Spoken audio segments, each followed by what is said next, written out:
forgot to start the music. There we go. I guess we're starting off midway through the Team Dark theme from Sonic Heroes. Anyway, I know I was forgetting something.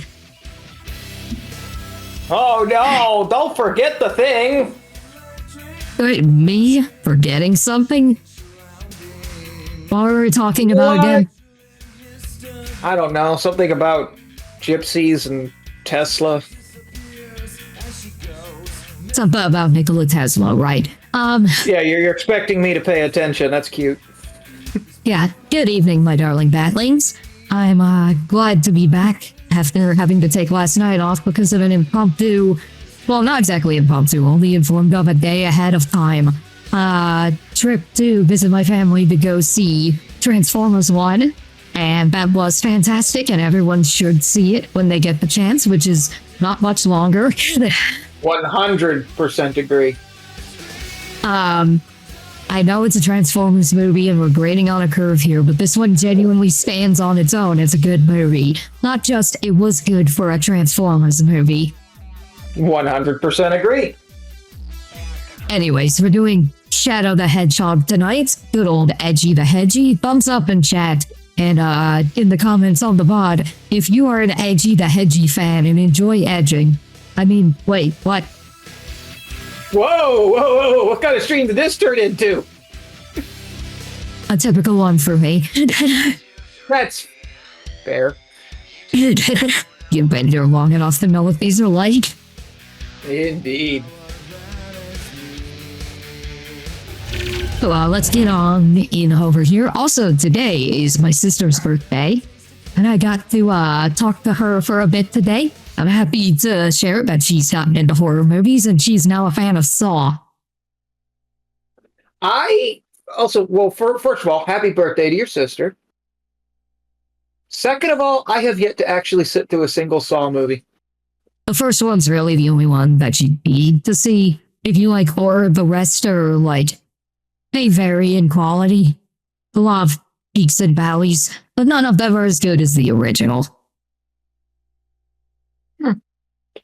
Partly because the original was made on a tiny budget with a tiny cast and knew to how to make the most out of it.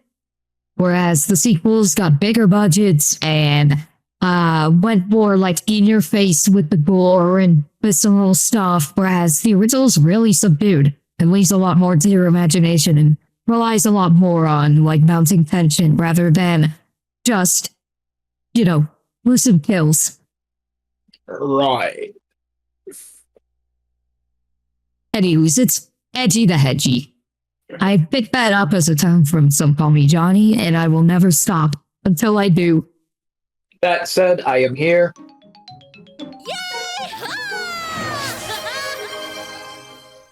The timing on that was almost perfect, given that was the GameCube intro. It was defined across.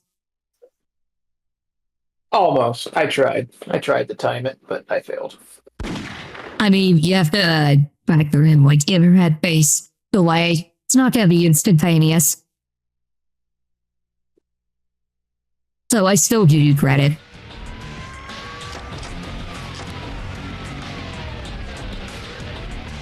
Yes, we have to watch this every time because it's iconic.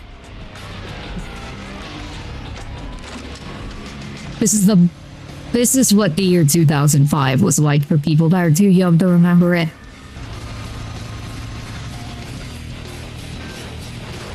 Not in terms of what you're seeing on screen, but in terms of the vibes. I'm still ecstatic that we're getting him with a motorcycle in the movie. Yes. Like, I don't even care if he doesn't have a gun. Yeah, I don't think they're gonna give him a gun. I'm just glad that they kept the motorcycle. That's such a big part of this game's imagery. Like him riding the motorcycle. But as far as I know, the motorcycle only appears in one level, and it's so slow that it's not worth using. I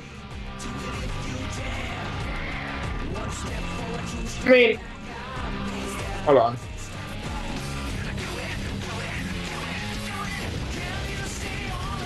I mean, I'm pretty sure, like, I'm not pretty sure, but I wouldn't be surprised if at one point he does take a gun from one of the bad guys.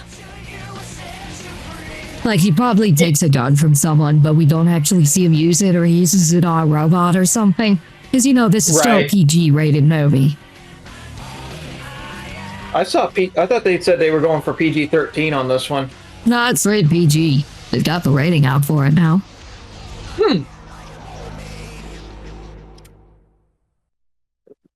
That comes out next month, right? It comes out December. December? Yeah. I'm honestly surprised we're getting it so fast. But then again, I'm not, because it's Sonic. It took I think 2 years since the last movie, which was 2 years since the first one. So it adds up.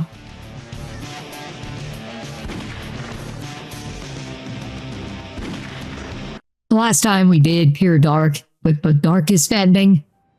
This time, I'm just gonna play it through, play it by ear, and see where we end up going with level 1. You know, we're gonna do Pure Hero this time. Hero Run? Actually, no, we're gonna go Pure Neutral. Because that one has the most unhinged story. It's the one that, like... You know how this whole thing is like Shadow trying to figure out his past, and there's like an alien invasion going on? Mm-hmm.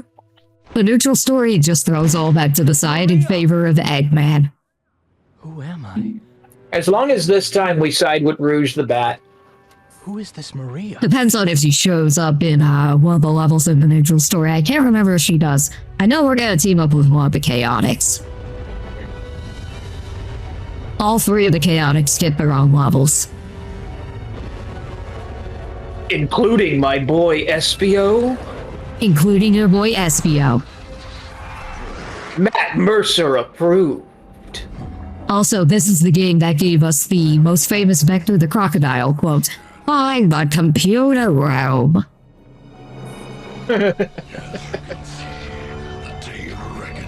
I still can't get over the fact that this is fucking Goku doing the Black Doom voice.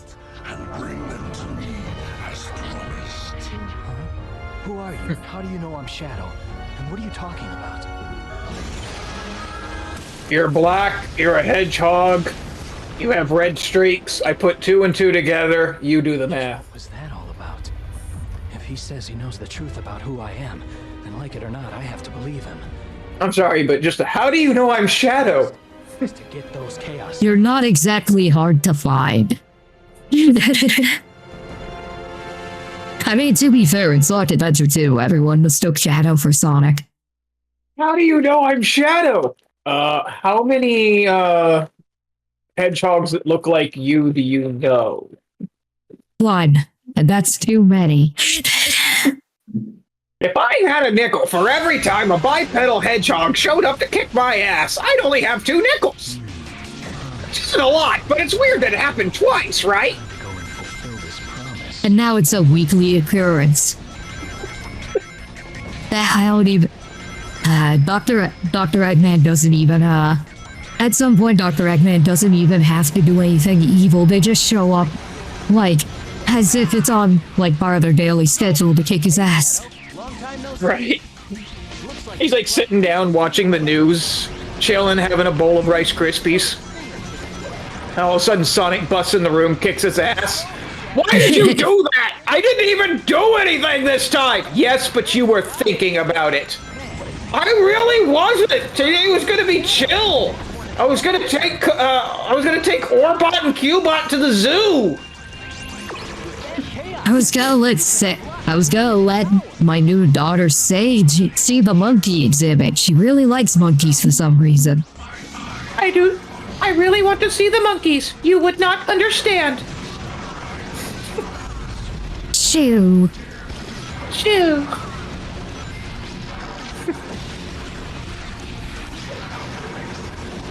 I thought you were scheduled for the chair. I was. I survived. I don't even know how I got here. So funny enough. So last year, he released the Chun-Li's leg skit. Yeah, you didn't know that was him, apparently. I didn't know that was him. I didn't know that and was he got Luke from Street Fighter 6's official voice actor to voice Luke in that animation. The official voice of who? Luke, poster boy of Street Fighter 6. Oh, neat. The guy on the front cover is one of the new characters, I think. I don't know Street Fighter beyond Street Fighter 2. I don't know Street Fighter beyond the movie. Well, when I say Street Fighter 2, I mean the Street Fighter 2 movie. You know, the one that has Chun-Li taking a shower. Go on. It's on YouTube for free. It Well, also has Ari, Brian. Stream, you have a YouTube video to watch. Bye. It also has Bryan Cranston as Fei Long, the Bruce Lee imitator. That's oddly perfect.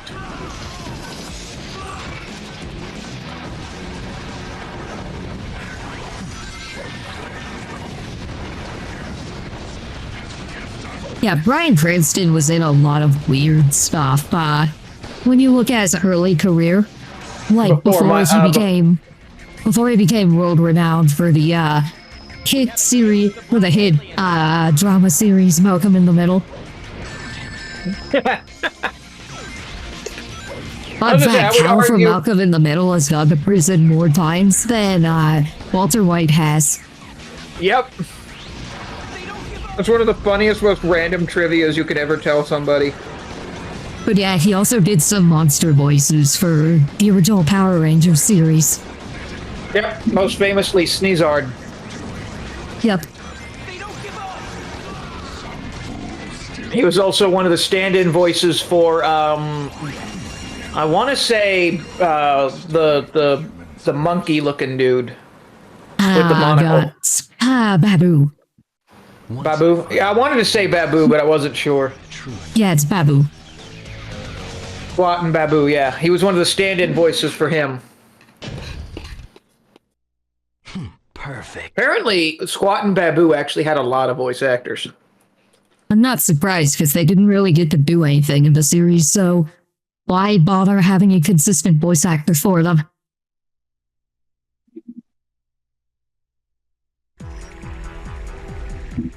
I think he also voiced Goldar at one point.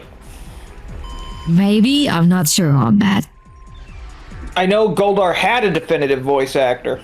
Yeah, that was Terrigen Mahan. Major cities around the world, and every city is reporting significant damage and casualties. Among them, Westopolis has received the heaviest casualties due to its weakened defense system. Downtown Westopolis has been almost completely destroyed. Can we just talk about how the city name Westopolis is like, what are we going to call the eastern part of town? We'll call it Eastburg. Now, and if you find Shadow with the black alien, Not to be confused with North Point or Southport. I gave you an order, soldier. He's evil and he's the enemy. You can't fool me. Oh my god, that run cycle. This time, Yeah. you're mine. They didn't bother creating unique animations for the gun soldiers in these cutscenes, so they just used their animations from the levels.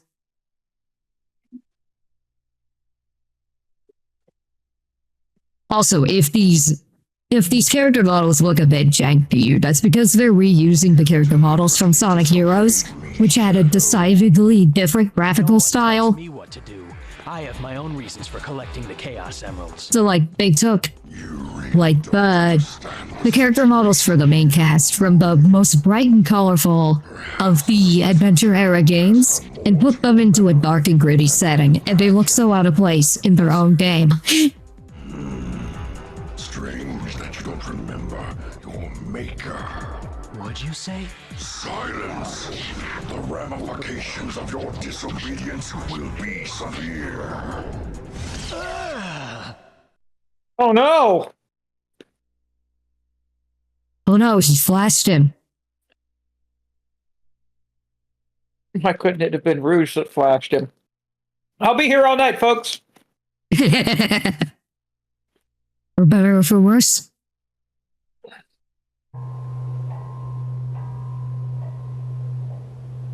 I think it's safe to say if you're a Sonic fan and you're here, you're not okay for Rouge. Where am I? I don't think No one Rouge's is. creators were okay for Rouge. They knew what they were doing. Just look at her, at how she's animated in-game.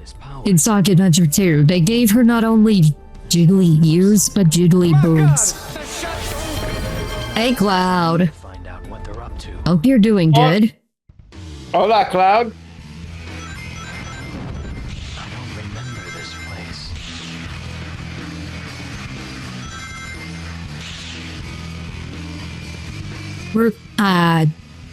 For a second I thought you were responding to the okay for Rouge thing, as opposed to responding to me asking how you've been doing. I've had a long-ass day. Everyone's gay for Rouge. Even if they're straight, they're still gay for Rouge. Now, how does that make sense if you're a straight cisgendered man who is who is still gay for Rouge? Yes. I would say the answer is yes. I've never had a Not gay going thought in my down on you, life. Knuckles. Tornado is approaching. Someone find out. I've never had a gay thought in my life. Bullshit. You like Rouge? Good going. Looks like those little things are aliens too. Guess that means they're fair game. You heard me, Shadow. Go slaughter their babies.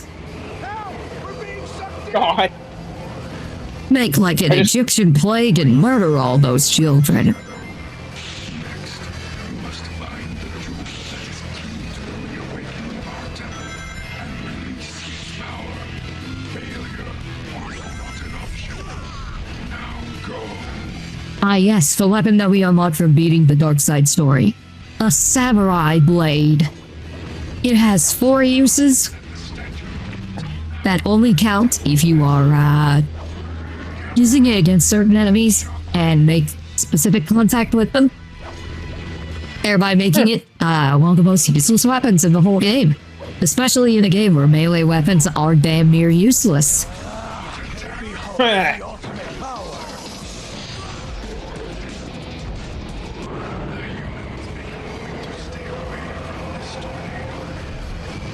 Jump in the tornado, Shadow.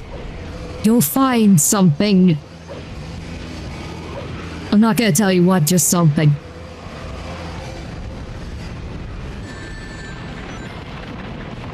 At the very least, something I like that this game does, and I think Sonic Heroes does as well, is it tones down the ring damage a bit, so you don't lose all of your rings when you get hit, you lose like 10 or 20. Nice. Given that this game has a much heavier emphasis on combat. I would have said because the difficulty rating went up, but let's be honest, it didn't.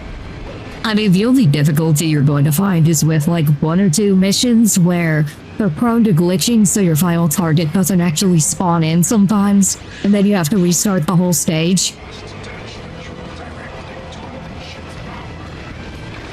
It makes sense when you find out that every Sonic game of this era was made in about 1 year each.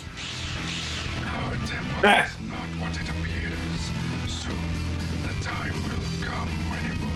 Also, Shadow the Hedgehog in particular was developed right after its director and current Sonic team head Takashi Iizuka had gotten out of the hospital from nearly being overworked to death during the production of Sonic Heroes.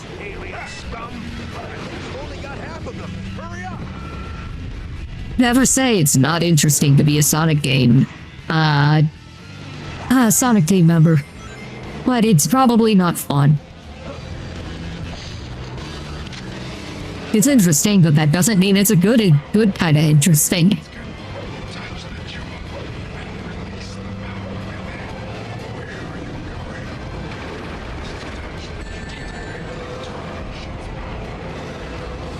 Like, I'm going basically away from the jewel. Aren't you paying attention? Yeah, but I'm going for the neutral path, which means just get to the end of the stage. No. He asked, "What are you doing?" The jewel is back that way. Well, I'm not going after the jewel, Black Doom. Yeah, that's what I was saying. We were talking. Since we brought up Malcolm in the Middle earlier, you're not the boss of me. And you're not so big. That's a lie. You're huge.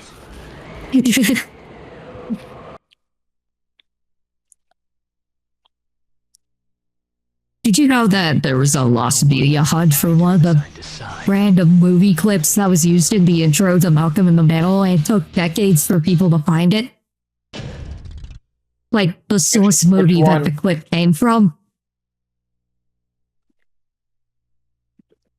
Which one? There's like a million. I can't remember which one. I think it was like the skier on fire. If I remember correctly, I'd have to look at the Lost Media Wiki article for it. Mr. President, we've received a report from the Central Information Agency. Our ground troops have successfully pushed back the black aliens from what I do know that supposedly during the creation, the stipulation for finding clips for that opening was that none of them have to make any sense, or none of them can make any sense in context whatsoever, or have anything to do with the actual show. That tracks. And yet somehow every single one of them perfectly depicted the chaos that was Malcolm in the Middle. Yeah. You want to know my favorite bit of this? From tyranny and annihilation. The president's like, yes, I remember when Shadow and Sonic saved the planet in Sonic Adventure 2. Motherfucker, where'd you get this photo from? Shadow fell from orbit and was supposed to have burned up on re-entry. He was not there for that congratulatory photo.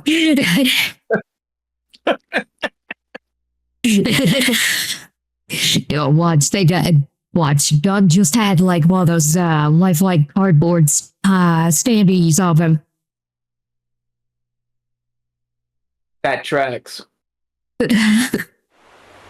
Well, I will be right back. I need to refill my drink. Okay. If Rouge the Bat shows up while I'm gone, I'm gonna lose my shit. I think this is actually the level she shows up in. It's either her or Charmy in this level. Of course.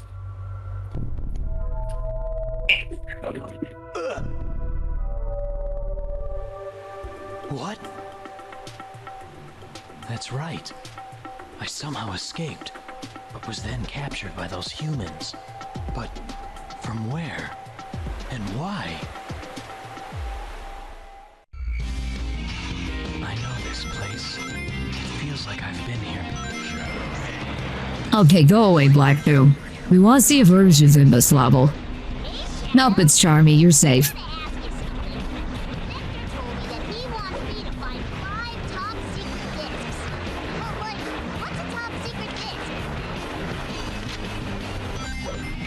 Oh boy, we are nipping this in the bud.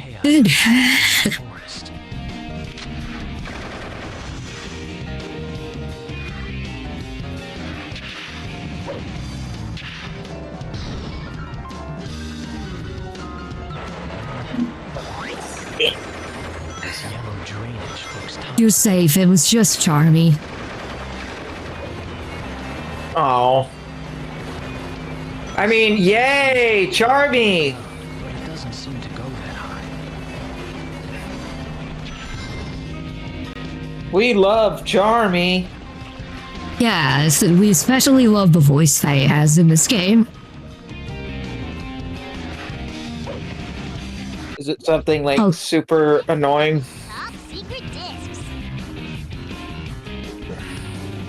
Does that answer your question? Why does that sound familiar? Why does that sound familiar? Because this was dubbed by the 4Kids cast, and you've heard them in tons of other 4Kids dubs. Kill them! Murder them all! In the name of Charmy!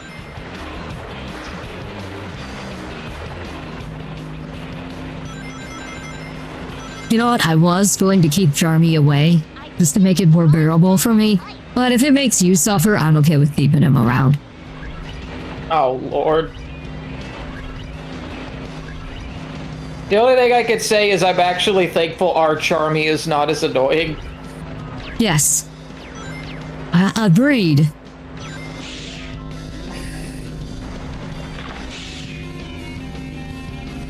And also that it's going to be a long time before we actually get to Charmy in the comics.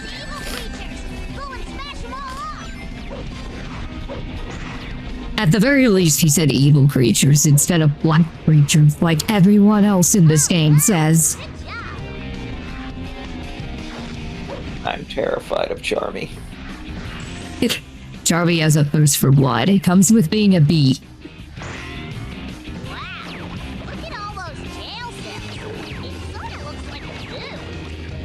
Charmy, does that mean that you regularly visit prisons in order to gawk at the prisoners like you're going to the same prison too?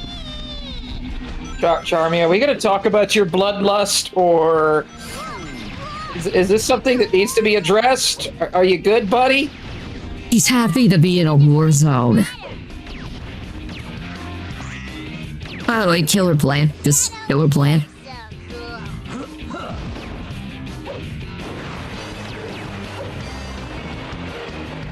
Oh my good goddamn.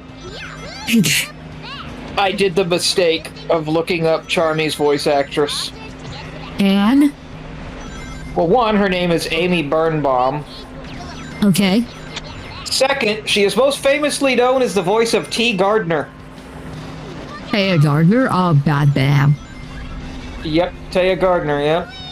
Damn. She was Max in Pokemon, so that checks. Yeah, that's where I recognize the voice from. She was also Nisha in Pokemon the first movie. And Melody in Pokemon the movie 2000. I can't remember a thing about Pokemon the movie 2000 because I saw it in theaters, but only the one time. Oh my god, Nisha was actually her first true role. Awesome.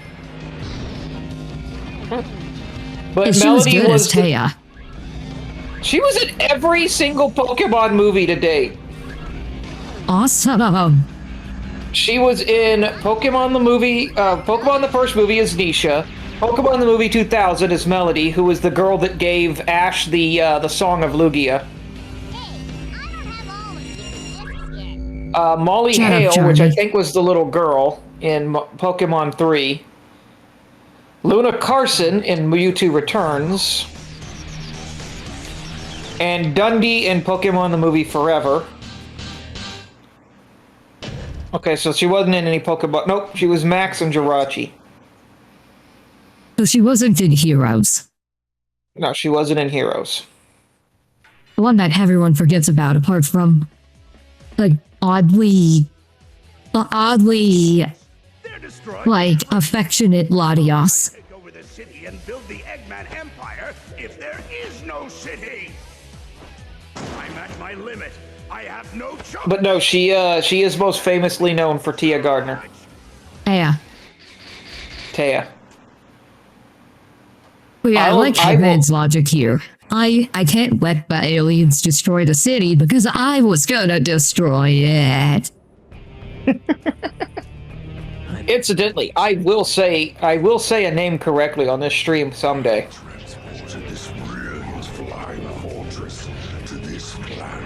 It will happen, and everyone will be shocked. It's magnificent. The perfect killing. Okay, so he's kept it. How long has Black Doom been plotting? You know, just to harvest Earth for, like, food?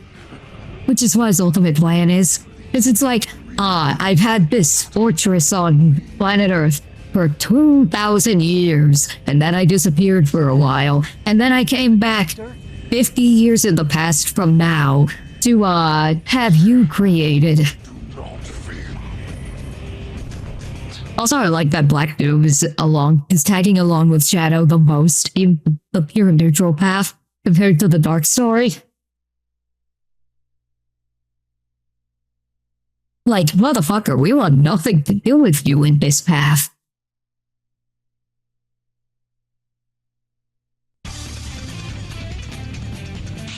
Why do you keep ignoring me? I don't understand! Shadow? I was trying to remember the snap you please bit return for, my calls! I was trying to remember the snap you bit for this, cutscene. I for war.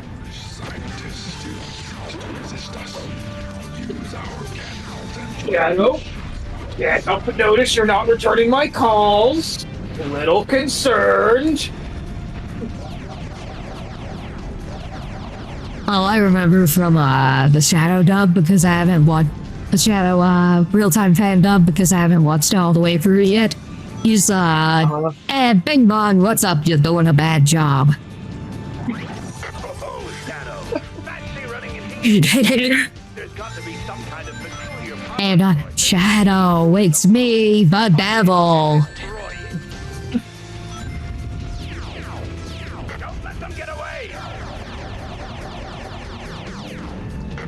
That gas taints a person's soul with evil and would increase your dark days. Give it a try. Inhale the gas, Shadow. It will make you more evil. Alien spores. Make sure you don't overlook them. Not gonna lie, not gonna lie, Eggman. Nothing you're saying sounds like a good time.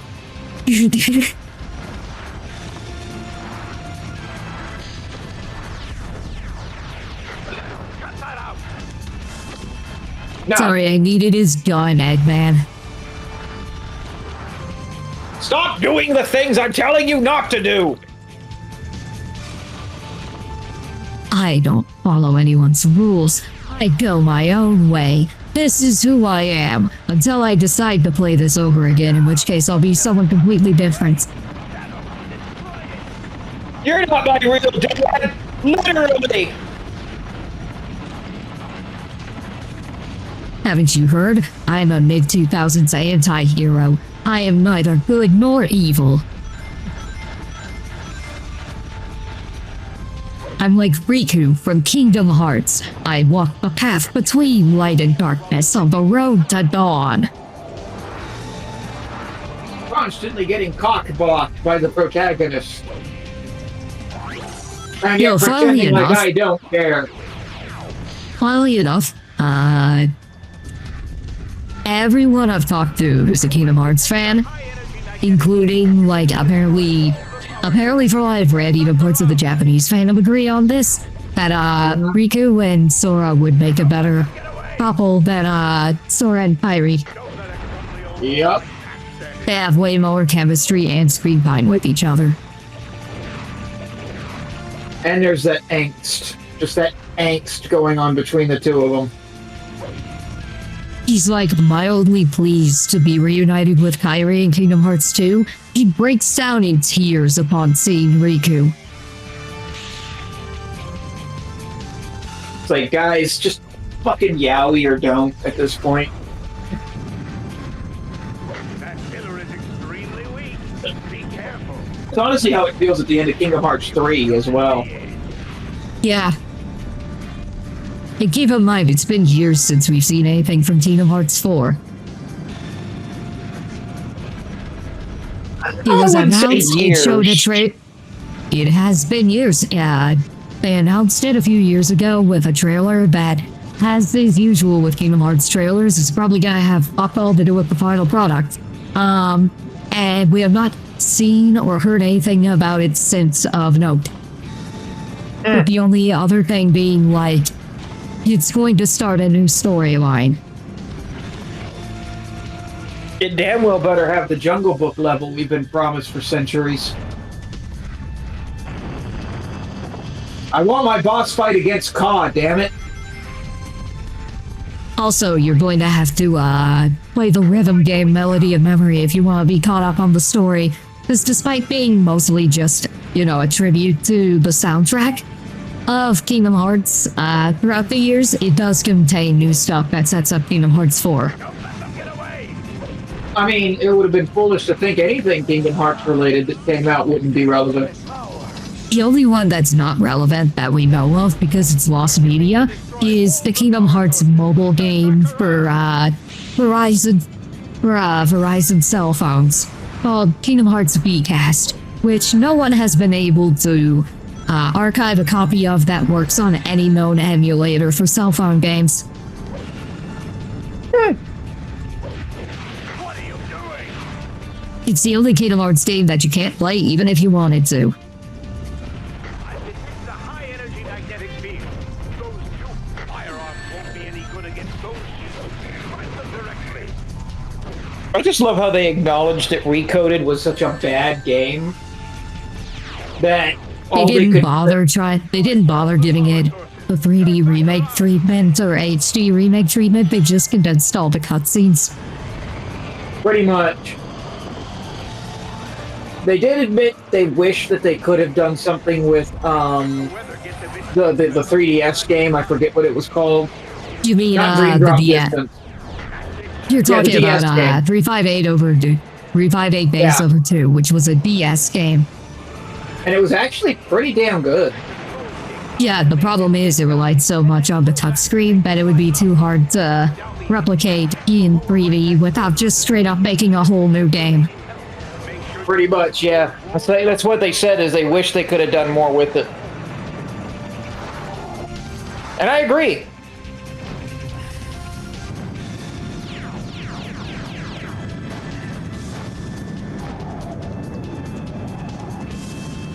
Because unfortunately, anyone who has not gotten to play that game is going to play Kingdom Hearts 3, see Zion show up, and wonder who the fuck this person is.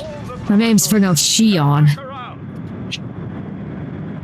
As I stated earlier, one of these days I will eventually pronounce a name correctly. You're not getting away from me this time, Doctor. And it's going to take... It's going to count, or it's going to catch everyone for a loop. I think you pronounced the word correctly incorrectly.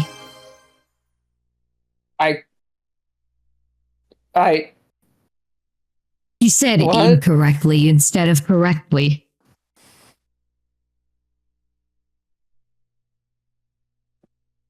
I'm gonna go sit in the Pokeball of shame. Oh no, you don't. You're not getting out of this that easily. No! Anyway, pretty sure for the rest of the game we're teaming up with Omega for this story. And this is also the only game where Omega has this particular voice actor. You promised me SPO. In a different story path, yes. How can this be? Who are you? Oh my god! It was in that moment that Shadow realized he was tripping acid. The Eggman fleet is strong, but those black creatures are a formidable adversary. I must return to the base to devise a new plan. Whoa, whoa, whoa, Eggman, you can't say that! Shadow? Android? Am I an android too? You know, a lot of people shit on the delivery of that line. I'm of the opinion that, like, there's no way you could make that sound good. With the way that's written, no one could make that sound convincing. Am I an android too? Are you the original? If you are searching for Eggman, please flee aboard his airship, the Egg Balloon. If you wish to confront him, then help me ground his vessel. Hey, voice actor for Omega, we're gonna need you to do a robot voice, but try not to make it sound like you're trying to do a robot voice. I mean... Okay, so you did what we asked you not to do, but that's fine. This is just how Omega's usually sounded. I know. Mostly because Omega hasn't appeared all that much past Shadow the Hedgehog. He was in Sonic 06, and in that one they forgot to put his voice filter, so you just get Matty Blaustein doing a monotone robot voice. And, then he had a brief appearance in Sonic Forces. So brief that you often forget that he's in the game.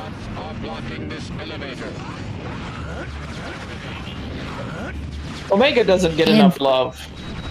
He first appeared in Sonic Heroes, where he was voiced by John St. John, also known as Big the Cat, also known as Duke fucking Nukem.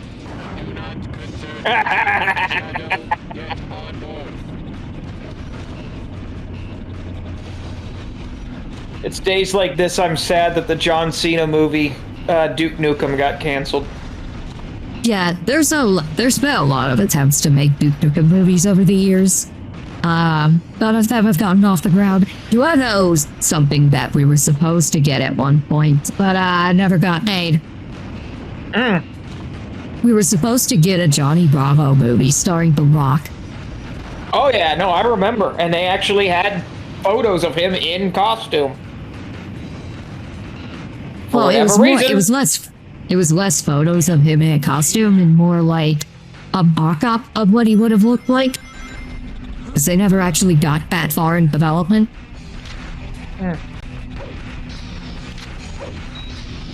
Fair. There was also a point where we were supposed to get a live-action Dragon Ball movie directed by George Lucas.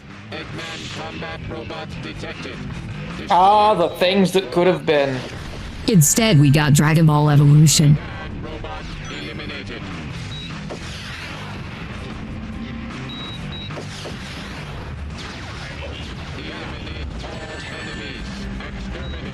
Just remember, kids, Nicolas Cage did not actually film any of his scenes in the Flash movie.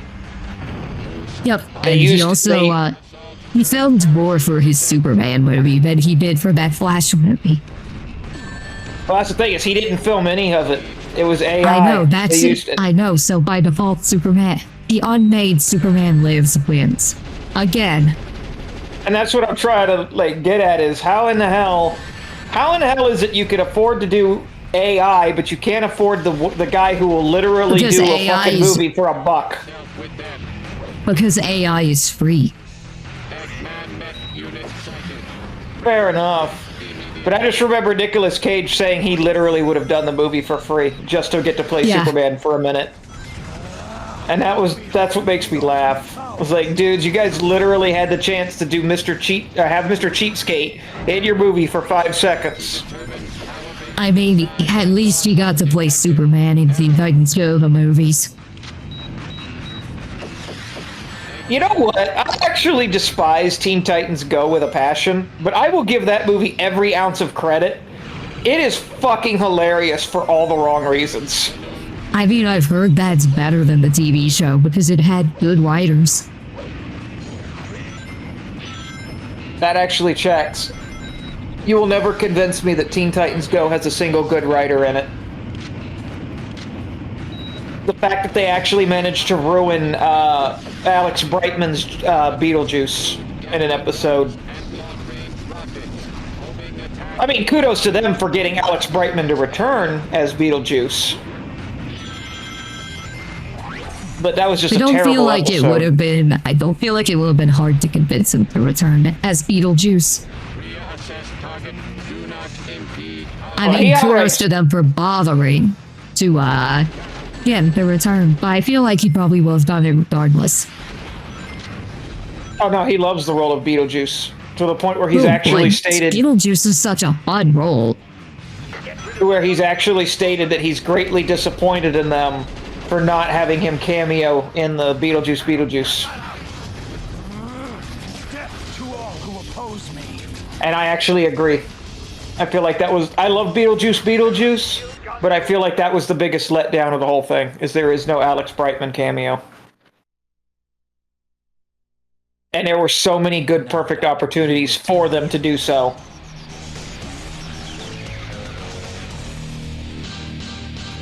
It is what it is, though. What it is disappointing. See, everyone said Beetlejuice was a disappointment. I actually enjoyed it. I'm not talking about Beetlejuice. I'm talking about Alex Brightman not being in it. Oh yeah, fair enough.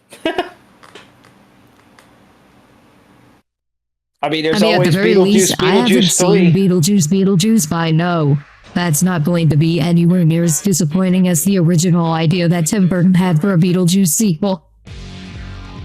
Oh, Beetlejuice in Hawaii? Yes. Shadow and Omega? Why, you traitors!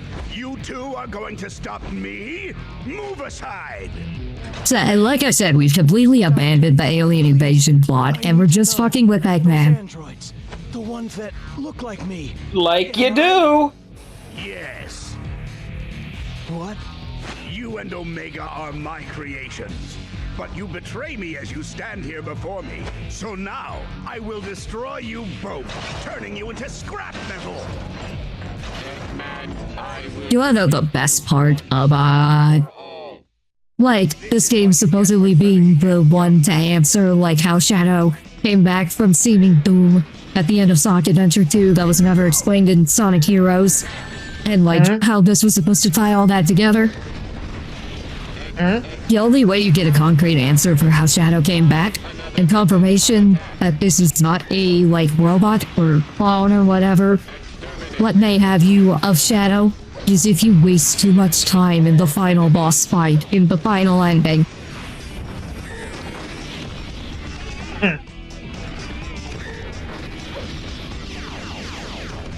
Like, if you have to beat the game 10 times, then get through an obnoxious final stage, and then fight the final boss, and waste a lot of time in that boss fight to hear a line of dialogue from Eggman where he's just like, oh yeah, I had one of my robots catch Shadow before he burned up on re-entry.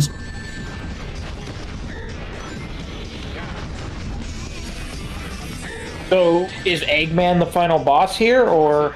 No, he's the final boss of this story path. But there's multiple story paths, and once you beat all of them, you get the true ending, which is Black Doom's, like, ultimate form, called Devil Doom. Yeah, right. I more meant the final boss for this run, yeah. Yes, but this is not a final boss fight with Eggman. This is just a boss fight with Eggman. It's a completely different fight with Eggman as the final boss, so for whatever reason, we fight him here, and then we fight him again after the next level. I think it's mostly because they realized they didn't put any boss fights leading up to this point.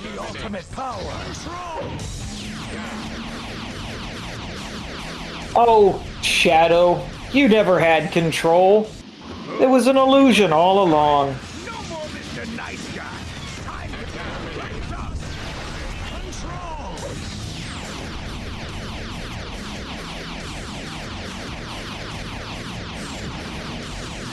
Gameplay. Next time we meet, can see.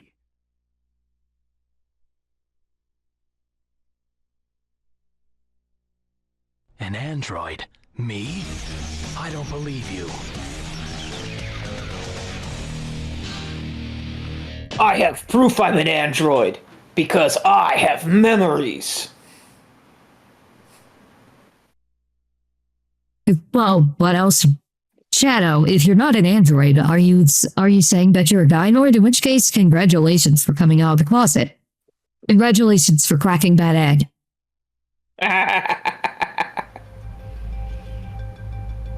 Incidentally, if you were an android, and I knew you were an android, but I didn't tell you, would you want to know? Depends on whether I knew the original or not. Because at some point, it starts to not matter. This ultimate life form they keep referring to is the Black Hedgehog, and he died, and I'm its copy. I must be the android Dr. Eggman created. Oh, God. Then it's clear what needs to be done. Yeah, this is the stupidest of the story paths, because he's convinced through circumstantial evidence that he's an android duplicate of himself. Hey, Daff. Oh! Well, I guess I'm the only host now. Oh, nope, you're back. You're not getting rid of me that easily. I'll make you wish you'd never created me. Using the control stick while grinding will let me lean toward other rails to jump to. I keep forgetting that rail grinding is in this game because it's not used all that much. Okay, are we going for dark neutral ending or hero neutral ending? They are marginally different from each other. Secret door detected off to the right. Are you gonna answer me? Huh? Sorry. I said, are we going for dark neutral ending or hero neutral ending? They're barely any different from each other, but we have to choose. Oh God, pressure! Furret.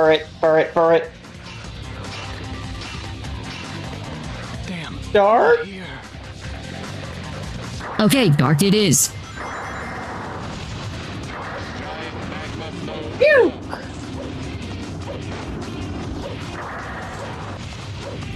Save the ball on that one.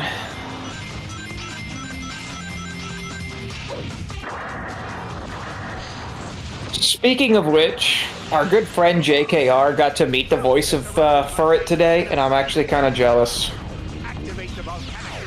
That's awesome. He told me that he unfortunately wasn't able to get Dan Green's autograph on me, which I'm like, it is what it is. Head to the center. Oh, it's my understanding Dan Green's also charging an arm and a leg, so... Yeah, that's probably why. I was honestly surprised how much he said Furret was charging.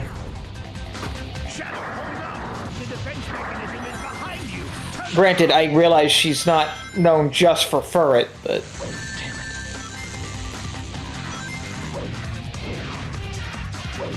I do need to ask him later if she was shocked to find out someone's actually a fan of Furret. I think there are plenty of Furret fans out there, but anime Furret specifically.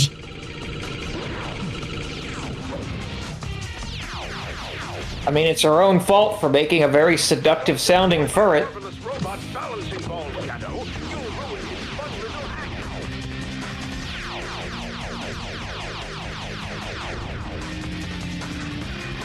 Take a good look below you.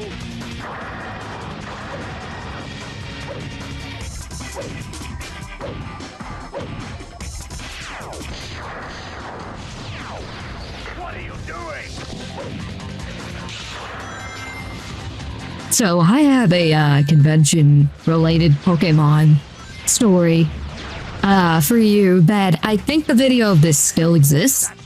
I should show to you sometime. It was a Pokemon panel hosted by a now defunct group of nerd culture YouTubers called Underbelly.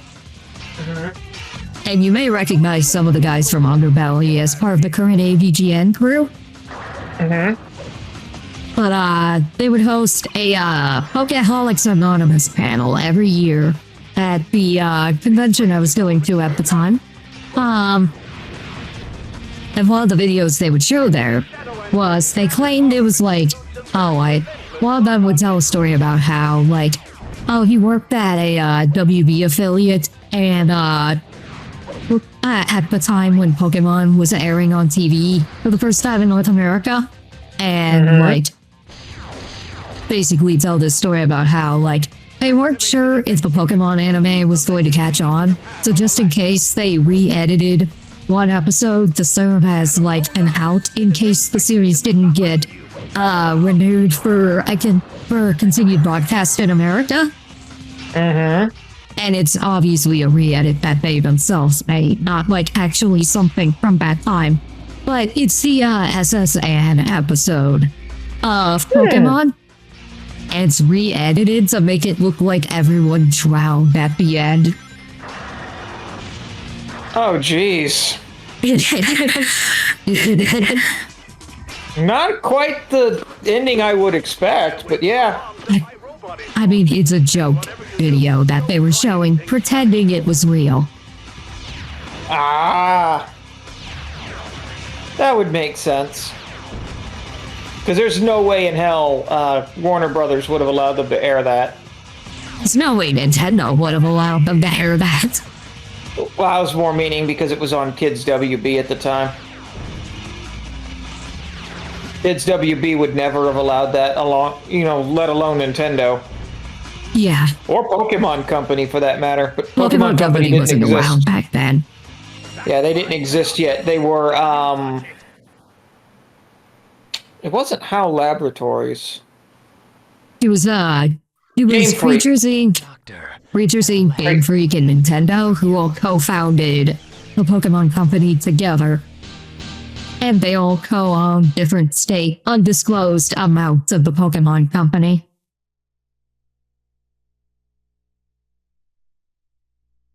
That's what people tend to forget, is everyone thinks, oh, Nintendo exclusively owns Pokemon. They really don't. People also people also seem to think that, like, oh, the Pokemon Company forces Game Freak to churn out these games every year. I'm like, Game Freak partially owns the Pokemon Company. They're doing this to themselves. Well, done quite a bit of damage down there. But did you really think that you could challenge me? What in the good goddamn am I looking at? The eggs, it's called like the egg slot machine or something like that. Never having created me, you're going straight to hell. Why, you little... You're nothing but pieces of scrap metal. Once I'm done with you, you'll be thrown in the junkyard. You will feel my wrath. You'll go in the scrap bin along with my other failed creations, like Scratch and Grounder. And all of the others that I've worked on. I have yet to have a single success. I am not a good scientist. Science is mostly trial and error. So by definition, I'm doing the scientific process correctly.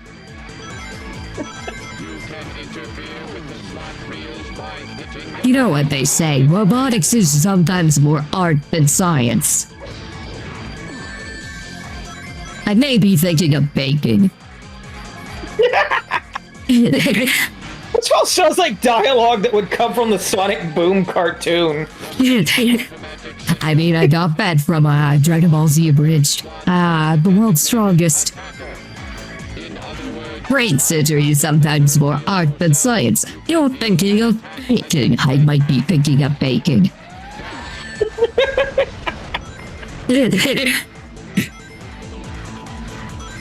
Dragon Ball Z...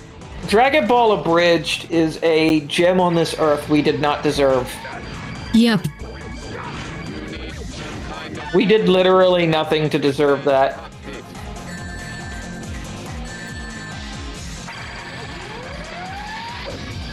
Oh no! The floor is shitting rings! The best part about, like, the entire design ethos of this boss fight is why would he make it so the buttons can be hit by anyone but him?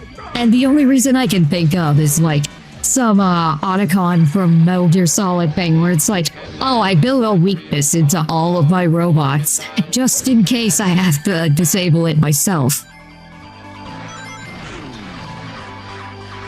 It's Dr. Robotnik. Are we really questioning his stupidity?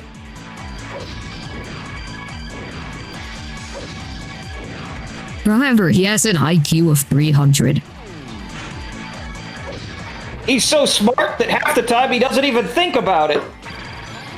I mean, if anyone's proof that IQ does not necessarily equal intelligence, it's Dr. Eggman. I mean, the man has been thwarted by rodents for well over 3 decades now. Yeah. He is not okay.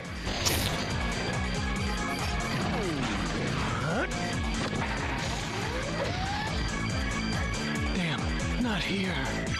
I'll turn both of you into scrap. Yeah, Egg Dealer, that's what it's called. My latest and greatest invention. Genshin Impact. It's literally a slot machine. I say that as someone that just recently got into Zenless Zone Zero, earlier this year.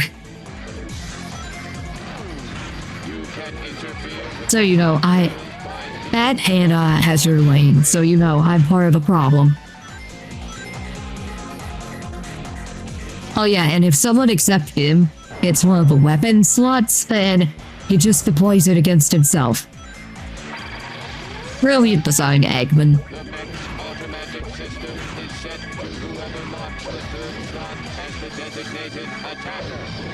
In other words, by stopping the third wheel yourself, you can deal an attack against Eggman.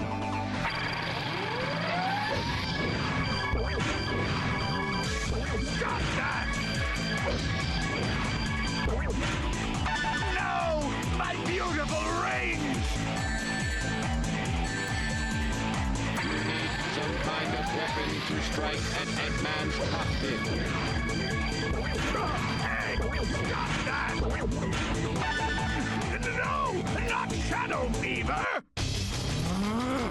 Death to all who oppose me! Black! Eggman, what the fuck were you thinking with this invention? You know what? I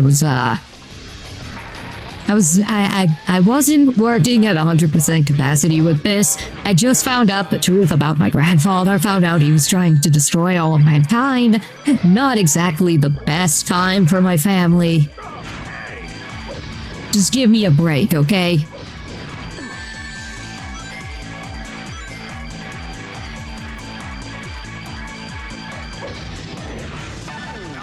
Look at it this way. You're helping him pop the pimples. I hate that.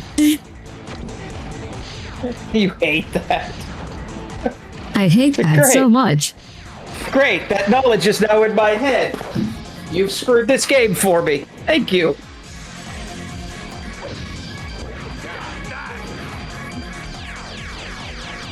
But Eggman, acne is a disease. It must be cured.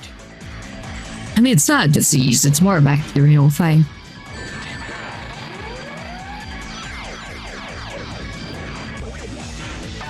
Anyways, time to launch missiles at himself.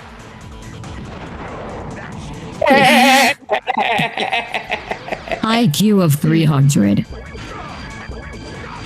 Outsmarted by a 3-foot-tall 50-year-old hedgehog. By just pressing buttons. The ground geyser is shitting rings. So can we agree that if this mech is anything to go by, his creations could be outsmarted by BD from Dexter's Laboratory? Oh, God! Just anyone with enough curiosity to say, ooh, what does this button do?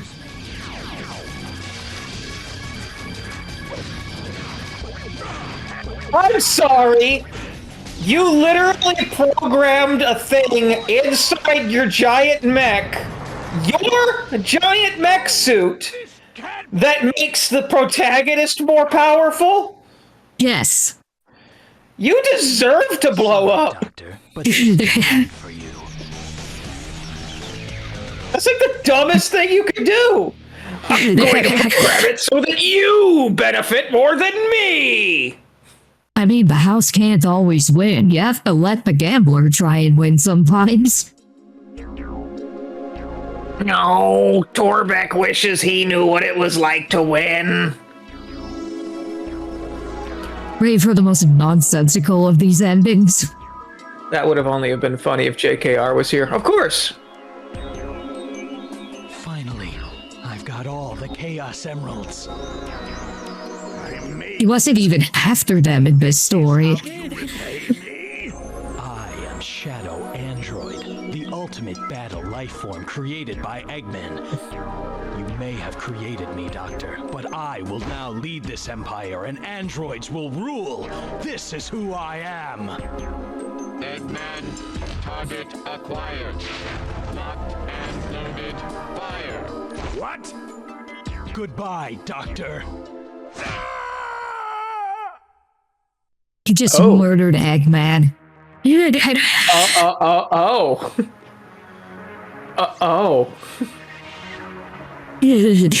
just murdered Eggman so he could take over the Eggman Empire and wipe out humanity and replace it with an android dictatorship. In this game about Shadow the Hedgehog. No, for kids. And in both of the neutral endings, he kills Eggman. Wow.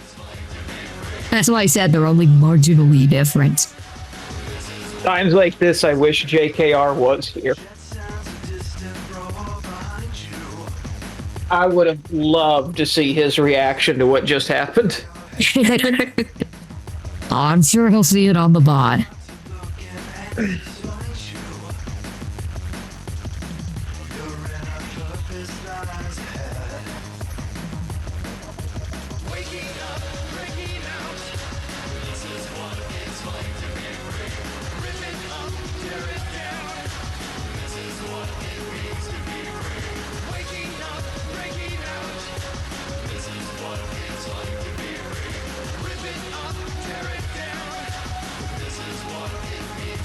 So, that was the neutral dark path. How do you feel? Shadow managed to succeed at doing what Sonic has failed to do for years. I mean, I don't know where he thinks his path is going to go from there. Imagine if that was the canon. Imagine if that was the canon. I'd be. Hey, Chris, haven't seen you in a bit. How you doing?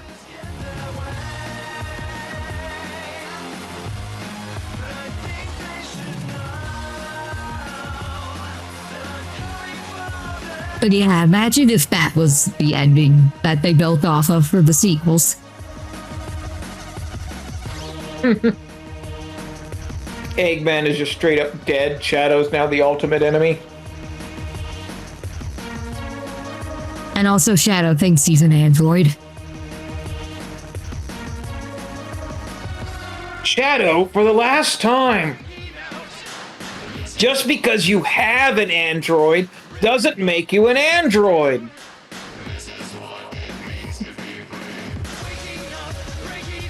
Now see, he doesn't think that. He doesn't use Android phones because he thinks that Android is superior. He uses Android phones because Sonic uses an iPhone and Shadow has to be opposed to him in every way.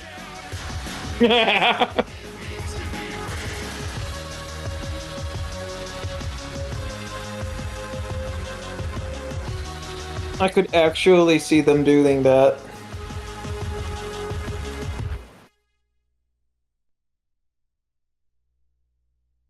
You unlocked Vacuum Head. I'm not. I'm just gonna say. Game. Sir, this is a Wendy's. What, Eggman can't invent something that gives you the suck? Sir, this is a Wendy's. I'm gonna kindly ask you to not bring your vacuum egg in here. The vacuum egg is actually one of the most overpowered weapons in the game. Because when it runs out of ammo, it gives you extra lives. Shadow I was about to say, God, I am not surprised. Like, it's not even an Eggman thing. It's a reference to Billy Hatcher.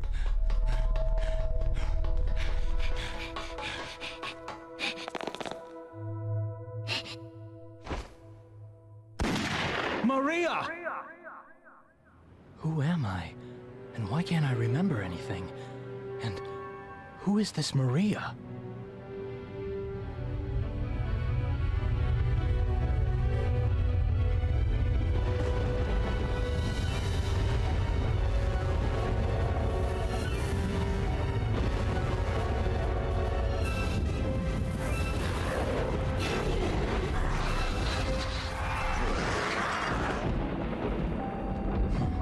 Look how pathetic they are.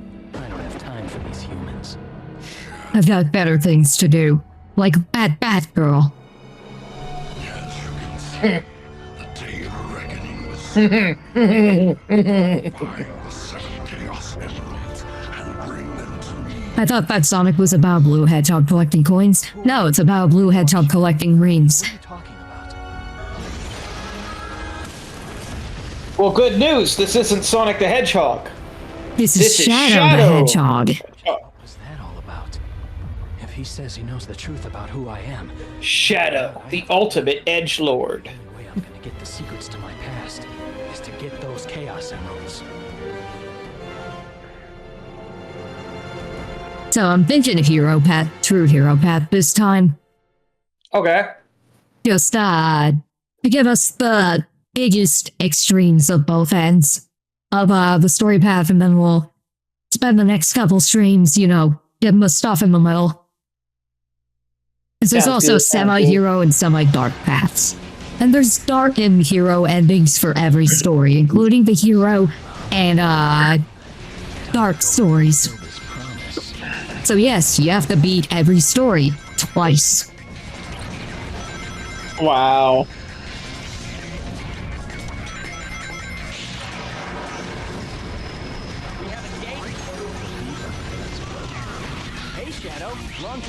see.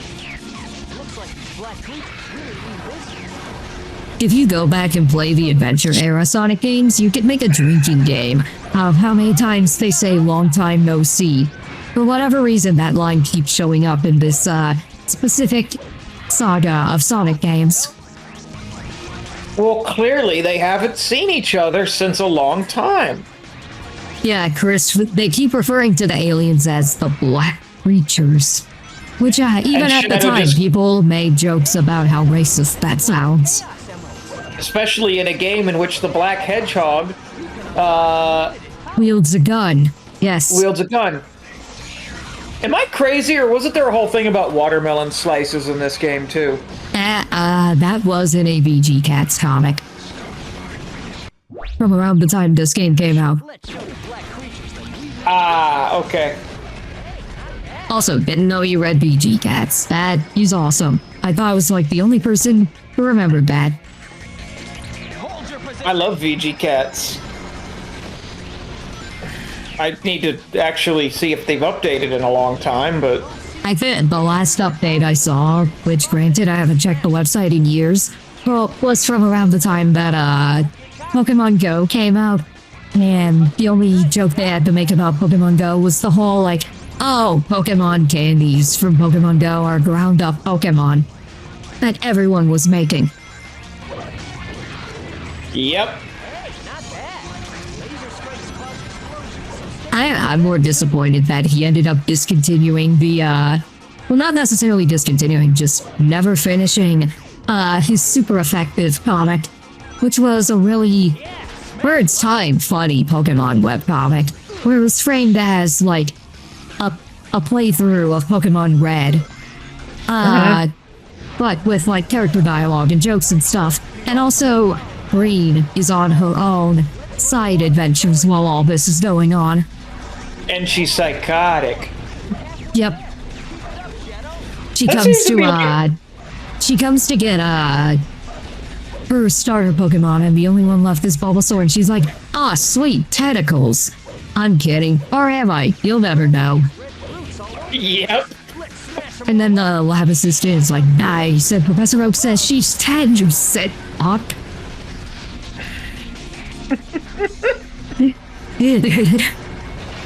Or, when she encounters tall grass for the first time. Oh, Chris, no, bad. Timeout corner, go. I hate... That is... there's no way I can address that without making it worse. I can't say it's a dark joke, because that's even worse. Oh, God. You're gonna get me canceled, Chris. I'm a nobody. I don't deserve to be canceled. If I'm gonna get canceled, it's gonna be for something I did. It's or gonna be for accidentally slipping and saying a bad word. If I get canceled, it's going to be for when I inevitably steal the Declaration of Independence so I can track down the treasure that's on the back of it. Too soon. Shadow, give me a hand. It's too soon for a National Treasure reference? The fact that we'll never get National Treasure 3. Sniff. But, yeah, another bit that lives rent-free in my head from Super Effective was, when Green encounters, tall grass for the first time and just pulls out the lawnmower. Yep. As I said, Super Effective was ahead of its time, and I also really miss, like, he also did a Final Fantasy Online one for a little bit, and then just stopped that one as well.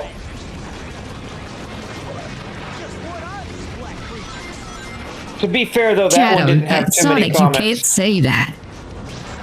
What did he say? I missed it. He said, what are these black creatures? And he put some stank on the black part. And we're canceled, ladies and gentlemen. All thanks to Sonic. Hey, Shadow, there are still some black creatures left to take out.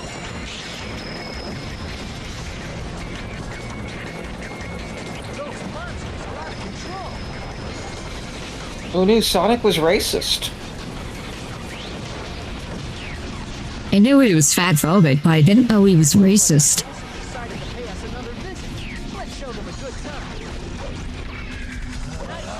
Shadow. Behold the ultimate power.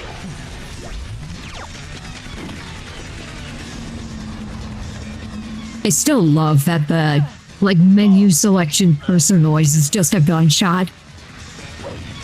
And not even, unique gunshot, just the most stock sound effect gunshot. These guys are monsters. Men, status report. Pathetic soldiers out. You got any Halo games? I've got most of the older Halo games in some way, shape, or form. I don't have, anything past Halo Reach, though. It's all of them. Because I just lost interest in Halo. Disgusting black creatures. Get out of my Shadow, what the hell? Jesus Christ, man! Are you sure you want to do Shadow's the Uncle Ruckus of the Black Arms. Yeah, that tracks. The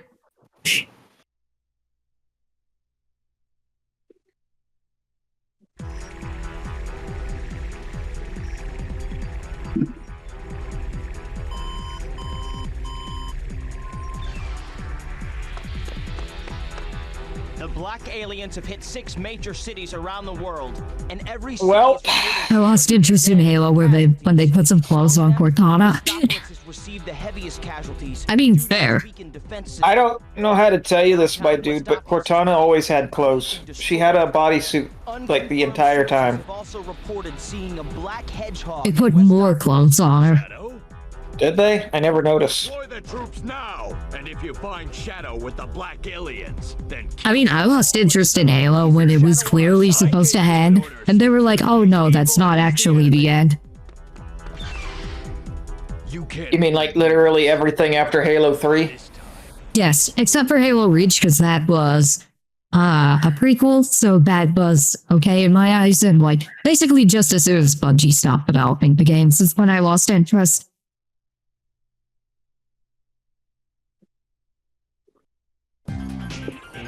Which I'm not even a big Bungie fan, it's just I could tell that it was only continuing for money rather than for an actual creative vision. How about a little friendly competition? Don't waste my time. No, we are not going to address what Chris just said. Okay. Here is done. Now get going. Guess that means welcome to the next level. Let's go.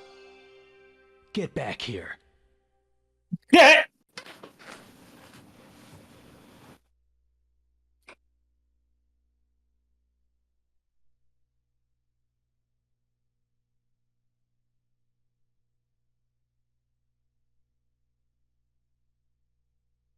Lethal Highway, also known as I-95 in North Carolina.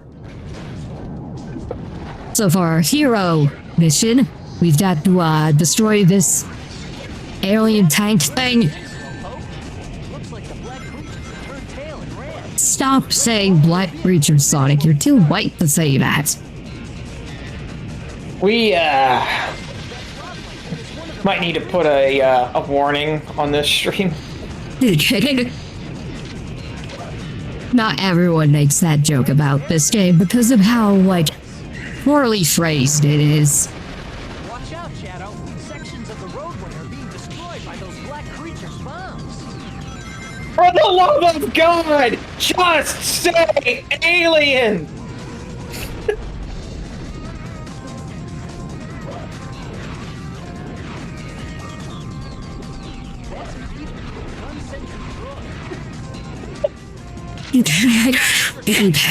Everyone made these jokes at the time, and they still do today. We are not the first or the last to make fun of how racist Sonic and friends are in this thing.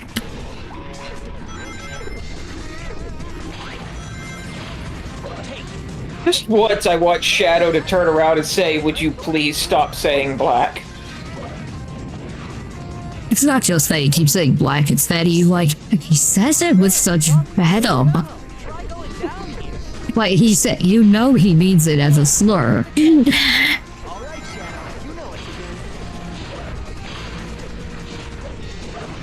This explains why Chris Chan is like that.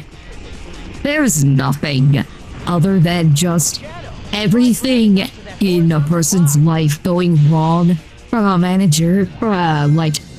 managerial standpoint that can go wrong. That can explain how Chris Chan ended up the way they did. Oh! Up, the game cube reset itself. Well then!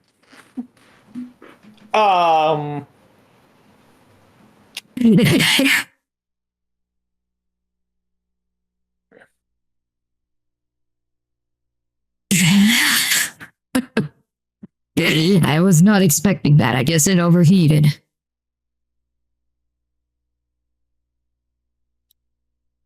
Either that or even the GameCube couldn't put up with Sonic's racism. I was about to say. Even the GameCube was like, nah, I'm too kid-friendly for this shit. I'm out. Yeah, that was some great comedic timing on the GameCube's part.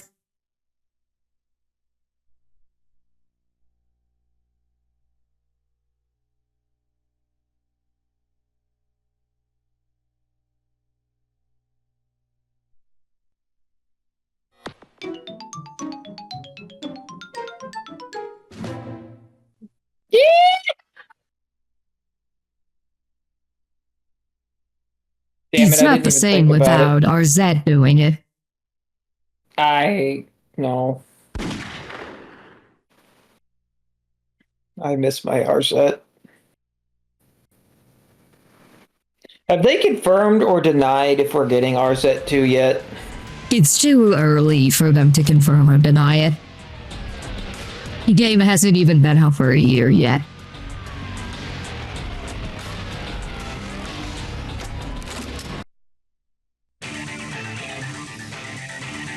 True, it's not Kingdom Hearts where the game's out for 5 seconds and they announce a sequel. Yeah.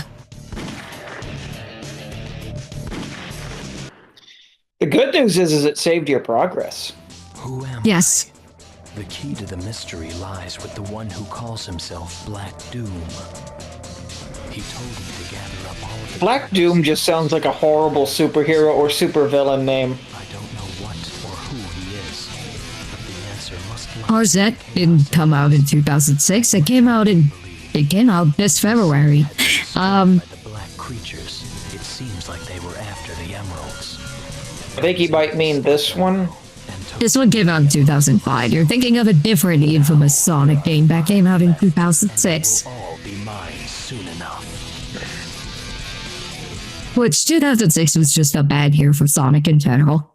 It's like they had 3 anniversary projects lined up for that year, and all 3 of them turned out mediocre to bad. One of them was just a Game Boy Advance version of the original Sonic the Hedgehog, and even that turned out to be horrible. Hit 6 major cities around the world, and every city is reporting significant damage and casualties. Among them, Westopolis has received a heavy... Okay, so I can't skip these cutscenes now. Sometimes it lets you skip them, and sometimes it doesn't. Sometimes it feels like a nut. Sometimes it don't. Okay, so I can't skip this one. Well, I'm not here to save you. Because it thinks it's my first time seeing it. How about a little friendly competition? Don't waste my time. We found the 3rd Chaos Emerald in this city. Our mission here is done. Now get going. Guess that means welcome to the next level. Let's go. This Sonic just accepts that the giant floating eye thing told Shadow, come, let us go somewhere else.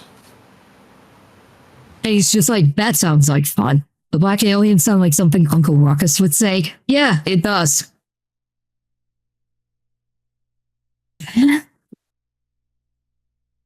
In reality, isn't every highway a lethal highway? Depending on the infrastructure.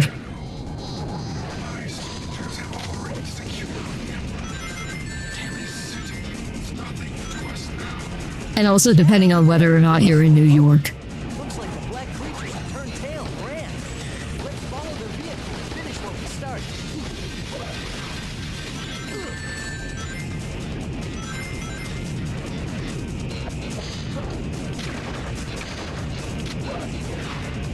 So fun fact, this is one of the few stages where you can actually fail an objective and get locked out of progressing to the next stage. On like a pure hero or dark run. There are only a handful of levels in the game that are like that. And one of them is the second in the game if you're going on the hero path. I'm assuming that's if the ship gets away. Yeah, if the ship gets away, which is like, it's just kind of an arbitrary point in the stage where it decides that's gotten away. Then you cannot do the hero mission for this stage without reloading the whole level.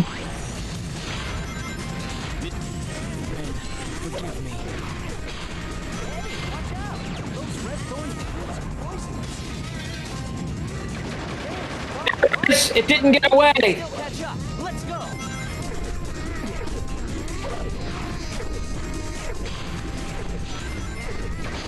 Oh boy, time to show you the vacuum bag. Oh god. He gives everything the sook.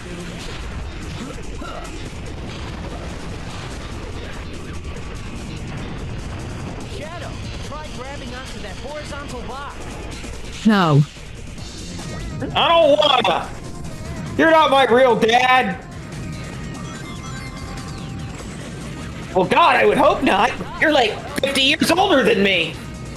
I'm only That would 15, just be- Shadow. What the hell?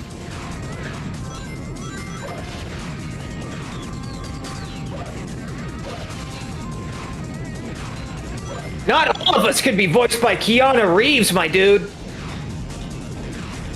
Yeah, some of us get stuck with Steve Urkel.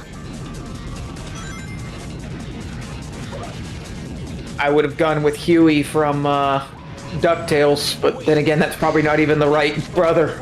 No, I'm talking about Jaleel White. I know. But since I was going movie-wise,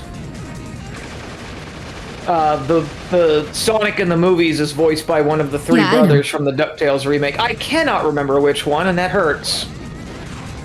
I can't even remember which one's which, in general. Do enough damage to it, you should be able to get through. I just know one of them could have been named Turbo. I just know that, they all sound way too old to be Dewey and Louie. Well, I think they're supposed to be close to teenagers in the remake. If not already teenagers. Then again, that's just like a thing in modern cartoons where they're like, we'll have adult men voice the characters and they'll just sound like they're in their 40s. Not even just kid shows, just adult cartoons in general. Look, just look at Bob's Burgers.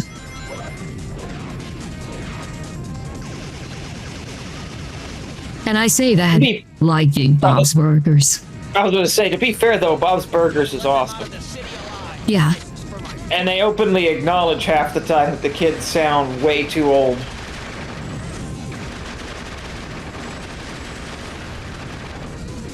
That's actually one of the running jokes with Louise.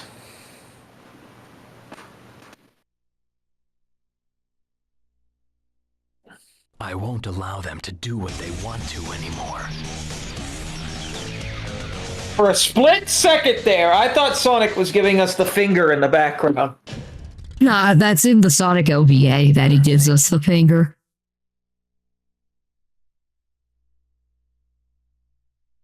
Not joking, look it up.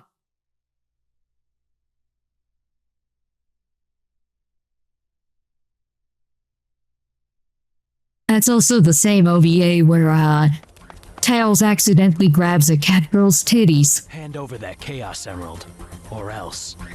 Oh god. Think you have a chance against It's a really weird OVA.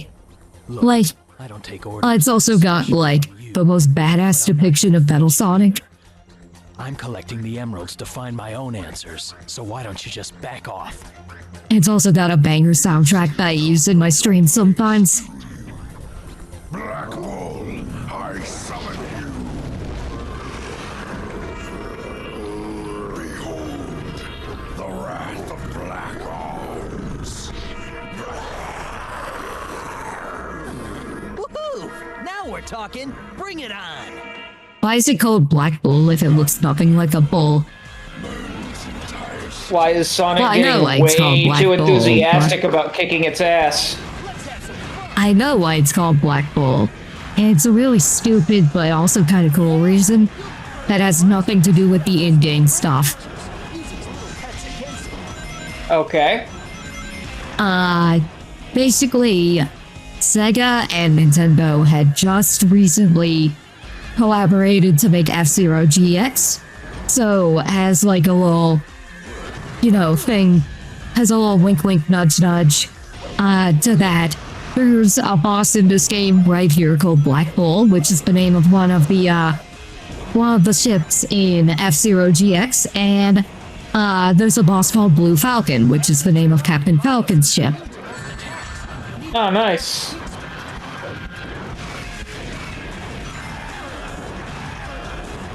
Is it weird? I'm kind of disappointed they didn't call it Black Falcon. At this point. Well, Black Bull's not even the one piloted by, like, the evil Captain Falcon duplicate. That is the Blood Falcon. Nice.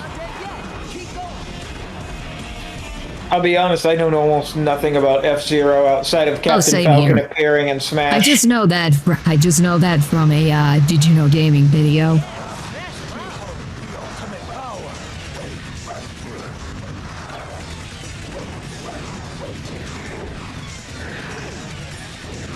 You could do it, Sonic. We believe, or Shadow, we believe in you. Well, crap. Sonic's not doing anything in this fight but tagging along and stealing the credit. He's cheering you on. He's being that friend. Yeah, he's being that friend that makes you do all the work.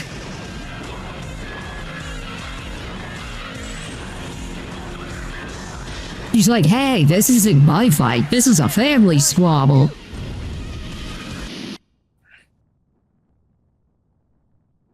So typical Sonic fashion. Gotcha. Yeah. Out of my way, alien monster. Okay, at least that one didn't sound racist. Or as racist. I was gonna say, there was still a little stank in there. Yeah.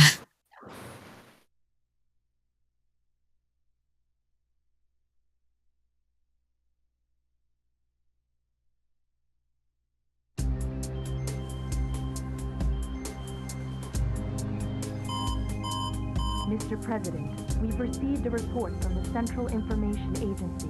Our ground troops have successfully pushed back the black aliens from Westopolis. We've also managed to suppress enemy forces in 5 other cities. There's also reports that the CIA's mainframe has been compromised. We're investigating the incidents now. It is a strong possibility that this was also committed by the black aliens. Tell the commanding generals that the United Federation will never surrender to terrorists. Yes, Mr. President. This planet was once saved from tyranny and annihilation by you 2 heroes. Now mankind must protect this peace at all costs. We must stand united to defend our world against these invaders. Not quite as good of a, speech from a president against an alien invasion as Independence Day. Not all the worst I've heard either. We'll take it. Solid 7 out of 10 from IGN. Too much water? Oh, look, the line. That damn fourth Chaos Emerald. Hey, Oh, God. you said it. Isn't that Tails? Look at that! It's Eggman's theme park. He made it out of the rings he's taken from around the world. I've got to get those rings back. A Chaos Emerald. That's a lot of rings to make a giant theme park. This is just too easy. Guess it's my lucky day. Tails is dead, you jackass. There's another part which I think encapsulates this game so well, but doesn't get memed on nearly enough, where he says, "This is like taking candy from a baby, which is fine by me." Hey, Shadow! Look at this! Eggman's collected rings from all around the world and has built this theme park. What do you say? So, It's this like game's Disney interpretation World, of... but everyone's dead. So it's Disney World in the 80s. Good going, Shadow! That's what I was saying, is it's like Disney World, except everyone's dead.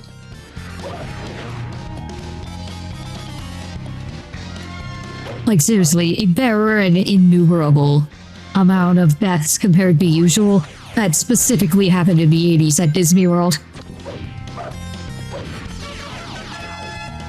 That's fair.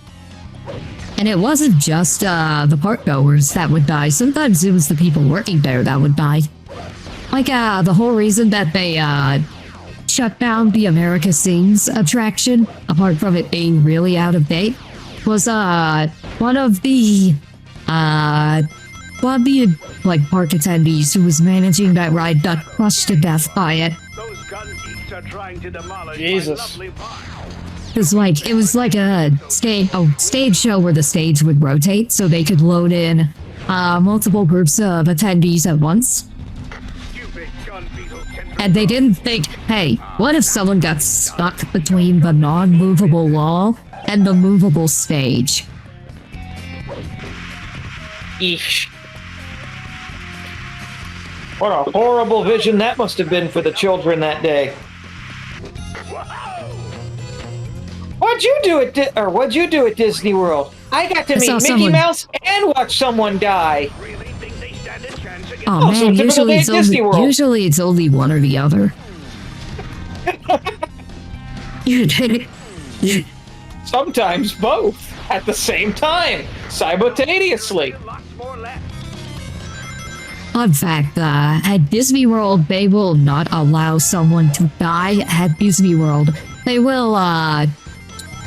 will still send a obviously mangled corpse to the nearest hospital, just so they can say that they were now not pronounced dead at Disney World. Yep.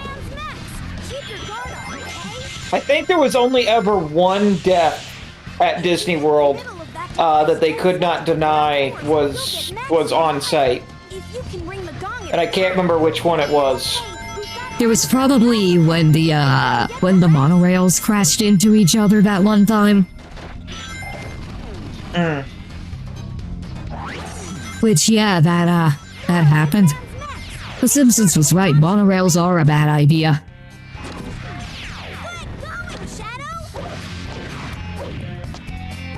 They were right for the wrong reasons.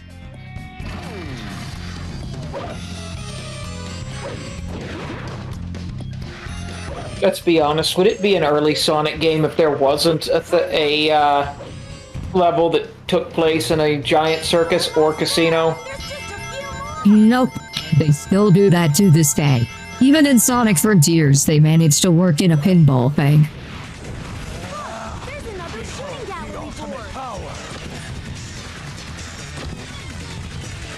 Like, it's always either pinball, a circus/carnival, or both. Or a casino. Yeah, casinos are another common one, dating back to Sonic 2, but the carnival aesthetic dates back to the original Sonic, where Spring Yard Zone was supposed to be a carnival.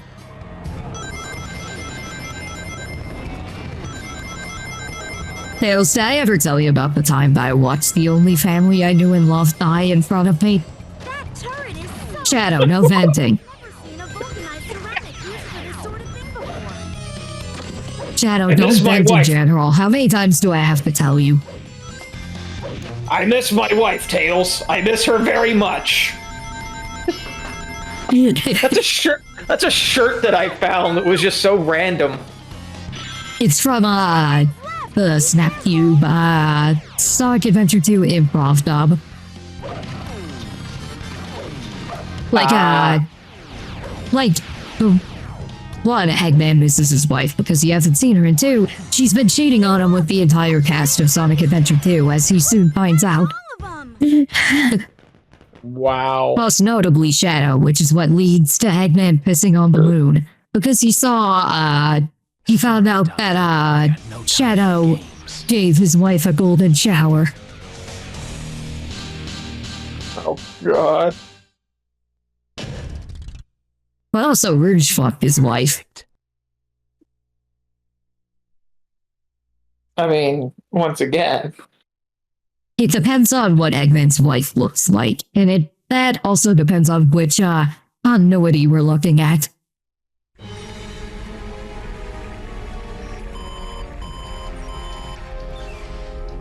Once again, everyone's gay for Rouge. B3 are reporting that the black aliens have successfully been driven out of Westopolis.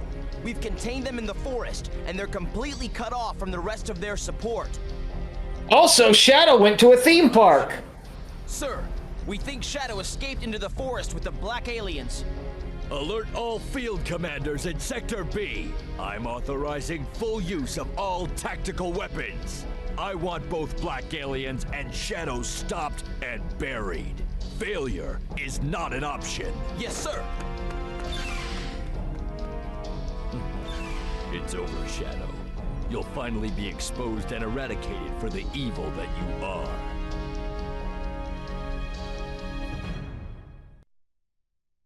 are. Keep in mind, he doesn't have a good reason to hate Shadow. He's just a dedicated hater. Ever since he first met him as a kid. Yeah, he's just a dick. He's just a dick to be a dick. Although, if the finale to the Sonic X Shadow Generations prequel miniseries is anything to go by, he's mellowed out. Also, we did... Oh, there she is. Hello! I would absolutely love to join you with whatever you just said. Hey, you're on our side.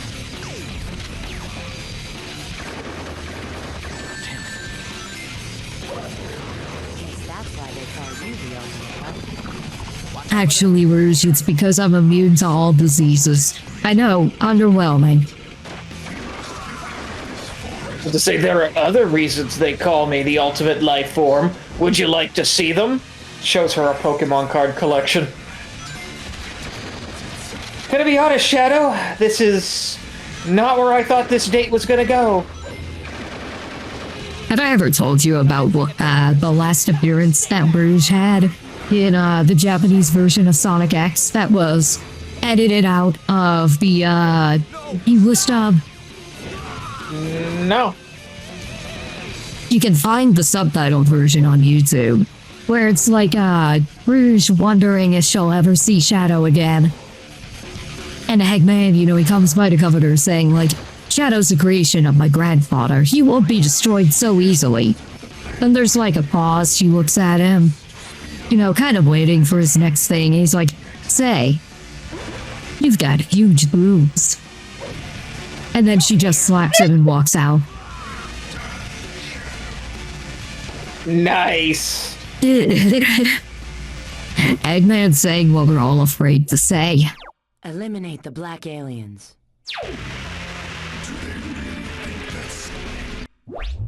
Eliminate the black aliens. Okay, are we going to give Rouge a pass for calling for genocide here? Rouge gets a pass for calling for everything.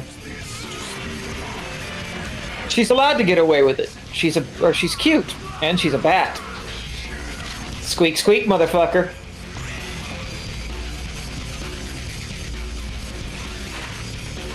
Yeah, I don't even know where the hell I was going with that.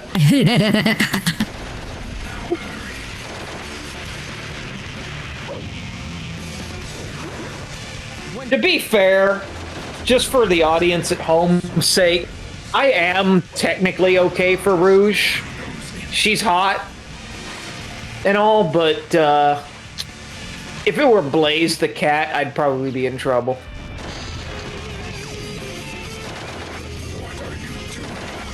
I mean, the most okay to not be okay for would be Vanilla the rabbit. That one. Also, oddly enough, Whisper the wolf. But she's never actually appeared in a game and probably never will. Hey, Kier. Supposedly, they were all supposed to appear in Frontiers, including Tangle and Whisper. But for I wouldn't whatever be reason, they surprised, opted out. I mean, Frontiers was still rushed despite being delayed midway through development. Like, it had an unusually long development time for a Sonic game, and that's why it turned out as good as it did.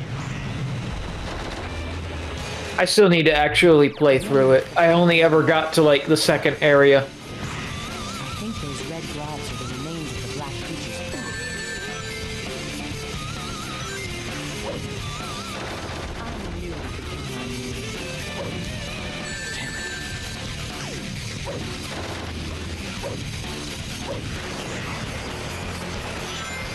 I do know it was like the first true attempt at a really open world Sonic game. Yes, although they refuse to use the word open world. To describe it, they insist that it's open zone, not open world. And when you play it, I kinda get why. Because it's not like a big continuous world, it's a smaller series of open maps. That's fair. And also because, you know, if they were to say it was open world, it would get judged compared to games like, you know, Assassin's Creed or Far Cry or Grand Theft Auto. You know, stuff with an actual budget. Are we just gonna not talk about the fact that Shadow is able to stop himself so easily on a pole? I mean, if that's the least realistic thing that he can do, I don't know what to tell ya. Oh, I didn't say it was the most least realistic. It's certainly up there, though. Shadow pole dances. Here's saying what we're afraid to say. He doesn't do it for any, like, you know, side hustles. He does it purely for the exercise. Now, Rouge, on the other hand. That said, when we actually do get to Whisper the Wolf in the comics, I actually kind of feel bad for whoever we cast as Whisper. Like, because the casting for Whisper is going to be very interesting. Because we need someone who can be very, very, very, very, very quiet, but you can still hear them. But also very, very loud, because there's a part in the comics where she screams her head off. I see, said the blind man to his deaf wife. It's just going to be a hard role to cast, is what I'm saying. Yeah. Someone that has a good balance of, extremes their voice can go to.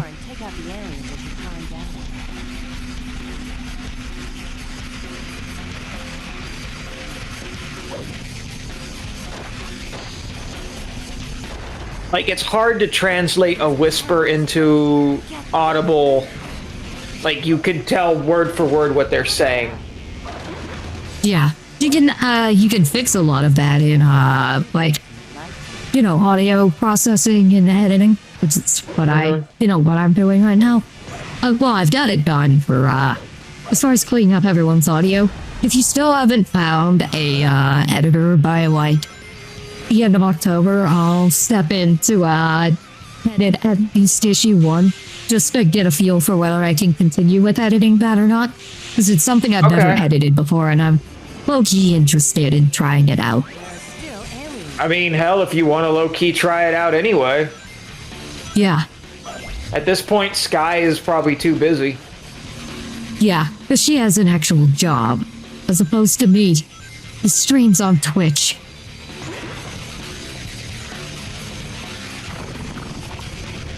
I'm sure you'll have an actual job someday. Or at least be Do I YouTube want famous. one? Do I want Or at one, least... Bao? I mean, fair. I was about to say, or at least someday become Twitch famous enough where it won't matter. One more. Joke's on Oh, you! boy. I get rich off criticizing people's video games. There's like one that's enemy still left. a step above, that's still a step above, like, a lot of the slop content on YouTube, where it's like, joke's on you, I make my living off of bitching about things that don't matter and pretending that they're huge societal ills that we're fighting against. These creatures I'd be hunting. There are aliens down on the ledge below. Shadow, can you jump down there? Yes, mommy. The only one that it's, you know, technically okay to say yes, mommy, too, is Vanilla the Rabbit. But she's the only one of these characters that's confirmed who have a child, as we know. Vanilla is the only character confirmed to have canonically had sex? Yes. She is, and if you were to believe that infamous, Honest Sonic Women video, she's bad. She's the size of an average human mother. Because she is, like, unreasonably tall next to all the other Sonic characters. Nice.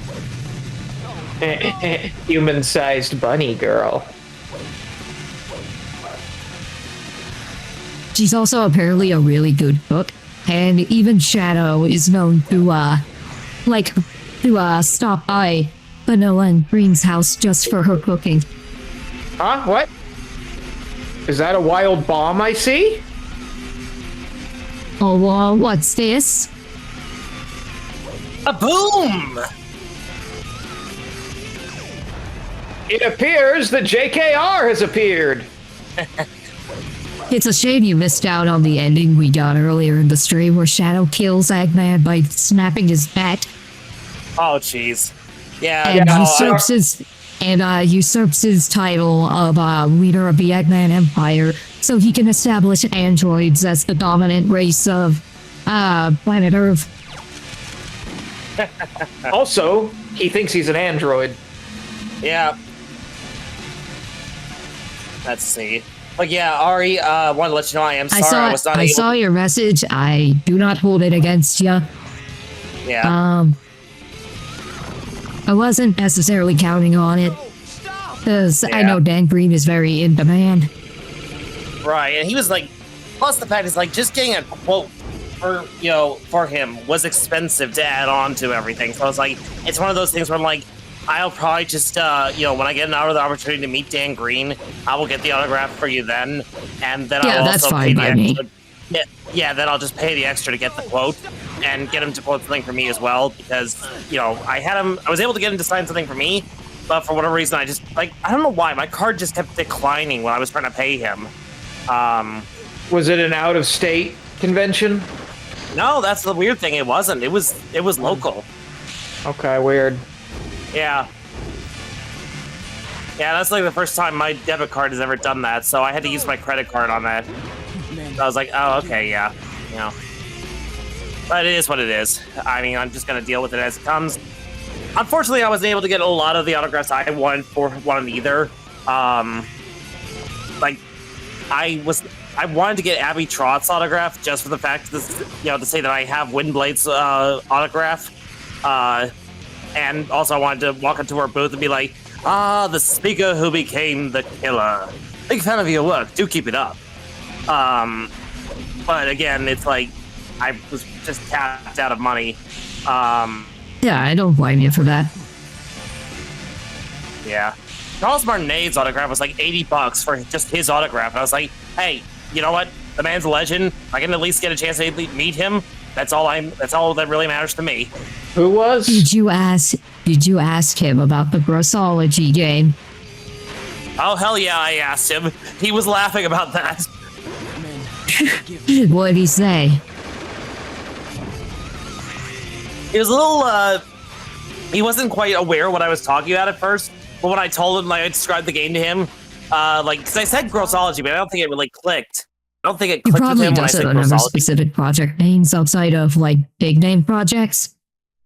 Yeah, but once I said it was a PC game, he was like, oh yeah, Grossology. I was like, yep, that's the one. And I was just laughing, and he and I were laughing at the fact it's like somebody who is like, way younger than, the target, the demographic that he's used to seeing, who actually knows about that game. That's all. And it's all because of Vinny. Gentlemen, I have a wonderful idea for a haunted house. Do tell. It's a haunted house, but the entire thing is filled with students saying Sigma, Skibbity, and Sus. A little trouble with those gun agents. It's supposed to make it scary, not nightmare-inducing. What'd you say? We're not here to... Oh yeah, Shemel's autograph was actually a miss for me because I couldn't...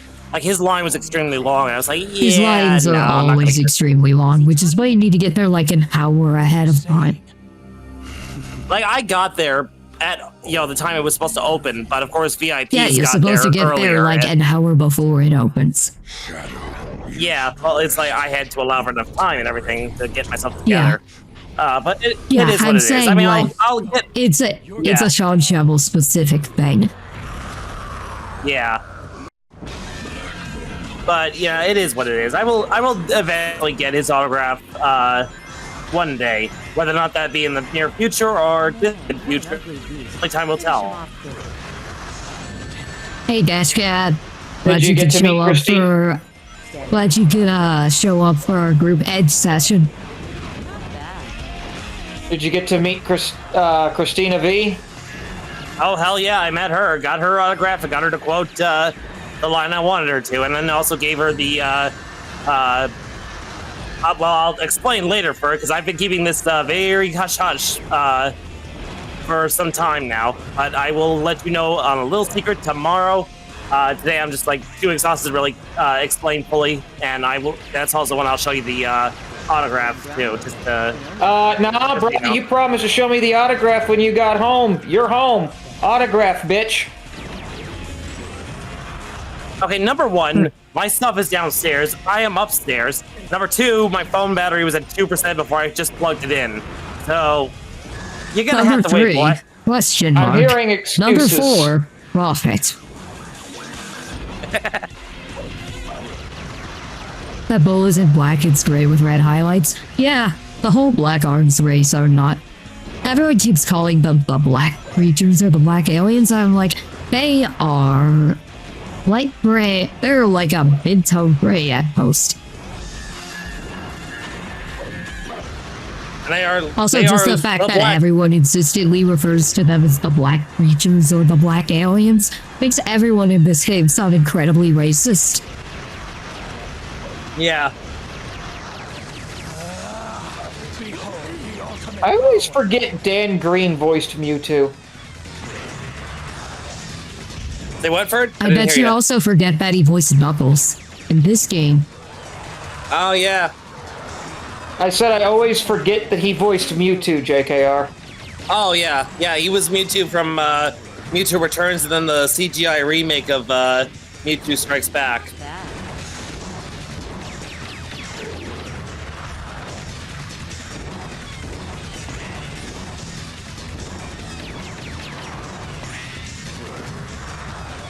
And he also voices Mewtwo in Smash Brothers. He's dead. No big surprise. Wendy's has a 50 nuggets thing. Damn, that sounds like diabetes in a bag.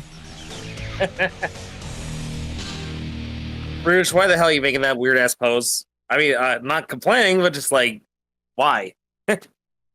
Because it's Rouge. I mean, yeah. Because it's Rouge. She can do whatever she wants to get away with it.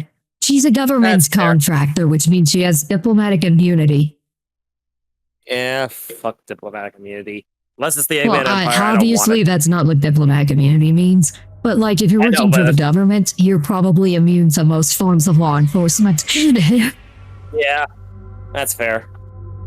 Yeah, get good energy for chaos control and you can stop time. I never use the stop time part of chaos control because you also get unlimited ammo while you have, your energy meters maxed. So I have used that instead. Black creatures are headed out to space. Oh yeah, I did JKR, use that for I did use that for the one of the previous boss fights. Just so you're in on it all, apparently in this run, Sonic is exceptionally racist. Yes, he's not just calling for the extermination of the black creatures, but he's putting some stank on it. When he says it like he means it as a slur. Mm-hmm. Oh, and you missed out on the damn fourth Chaos Emerald line. Oh, well. Oh, this is the other one. You've got to be kidding me, guys. This is like taking candy from a baby, which is fine by me. Shadow is such an unrepentant asshole that he takes candy from babies. Warning. Warning.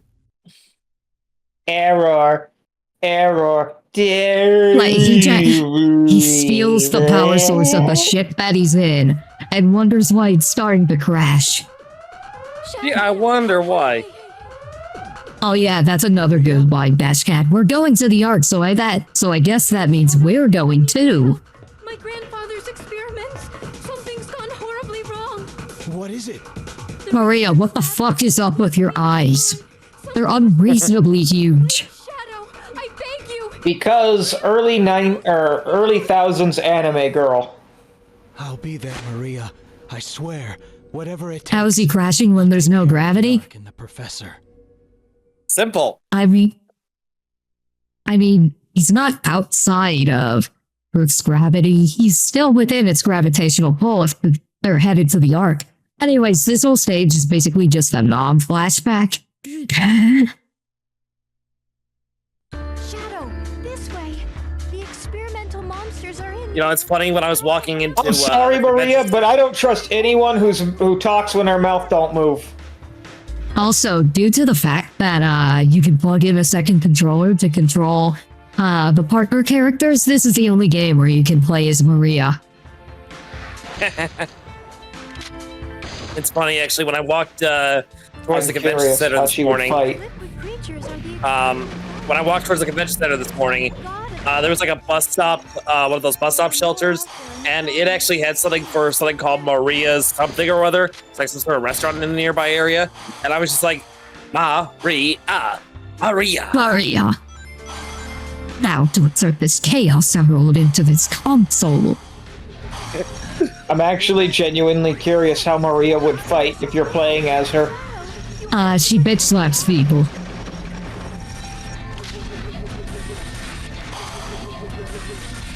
That is the most hilarious and awesome thing that has ever happened in a Sonic the Hedgehog game, and you will not convince me otherwise. This is one of the more infamous levels in the game, because in order to do the hero mission for this stage, you have to kill all of the artificial chaos monsters in this level, and 9 times out of 10, the last one doesn't spawn, so you have to reset the whole stage. And this is a stage that can regularly take you upwards of 20 minutes. Buckle up, people. We might be here a minute. Like I said, this game was made in a year, and it shows. Yeah. You forget if the Doom was worse. Doom is actually better. It's specifically Lost Impact that this particular bug happens in.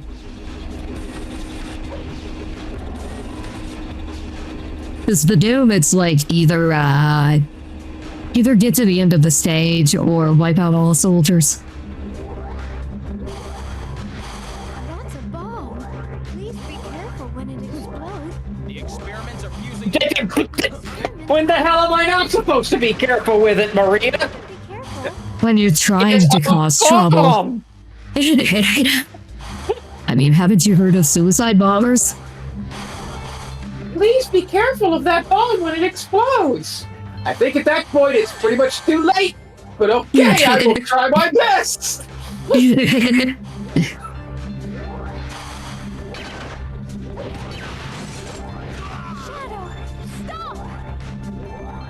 Why should I?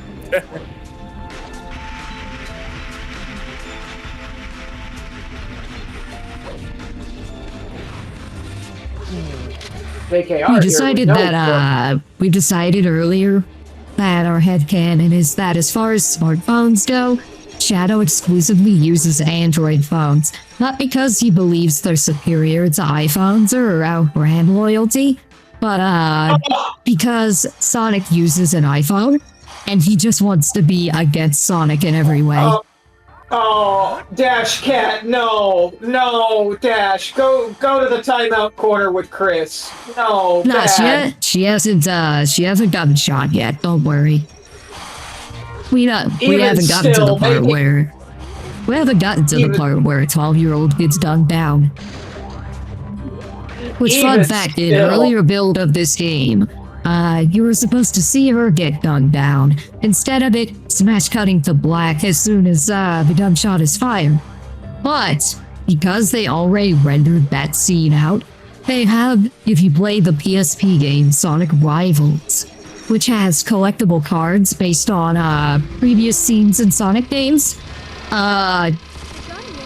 you can see the frame of where she gets gunned down as a collectible trading card in that game. Dash Cat, you are one thick motherfucker.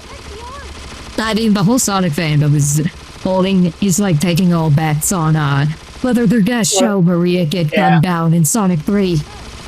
Yeah. Honestly, I think they're gonna at very least show her, show the guns being pointed towards her. Or it'll happen off camera. But I seriously doubt we're actually going to see her take a bullet. The actress who plays her is in on the means, though.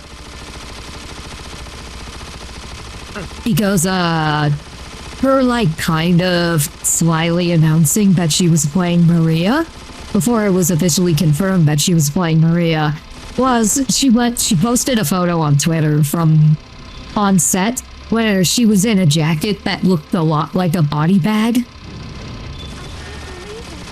Oh, God.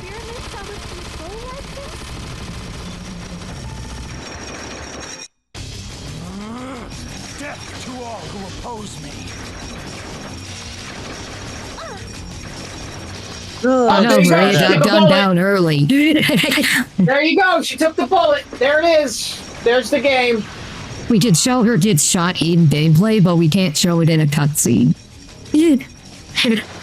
Oh no, not yet. You blew your load too early, game. Good, Shadow, good. Kill her. Kill her now. Also, according to Tier, we have a Pokemon Giga leak now, apparently. Oh, what is Pokemon Giga? As in, like, a bunch of leaked materials from old Pokemon games, like the Nintendo Giga Leak and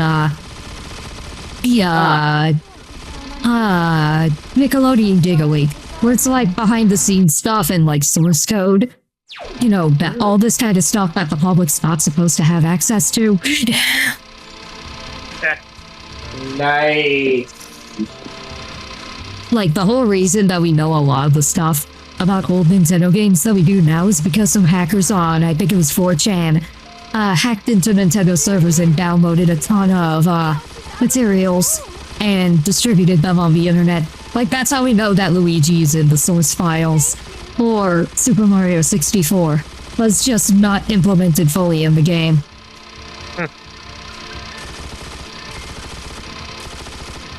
released Emerald Beta, extended black and white intro, info on Switch 2 and Gen 10 info. Okay.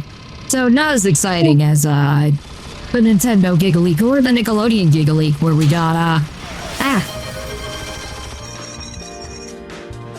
got the Cat Dog theme song in full, and some behind-the-scenes recordings of the SpongeBob actors saying fuck and bitch and stuff like that.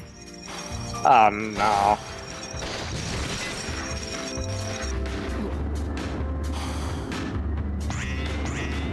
No! I mean, Tom Kenny confirmed that those recordings exist, especially from the recording sessions for the episode Sailor Mouth, because it turns out that, like, the way he tells it is that, like, they were originally told to improvise fake swear words that they would cover up with the dolphin sounds in the episode, but they found that's too hard to improvise fake swear words and make them sound convincing, in the dialogue, so they were allowed to just swear. Yep.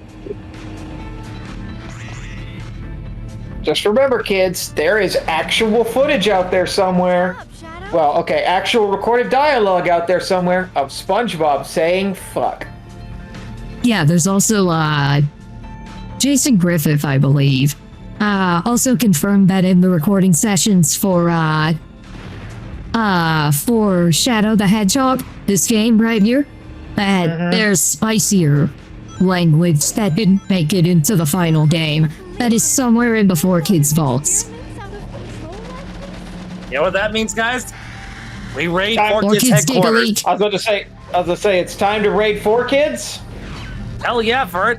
Time to raid 4Kids. Oh yeah!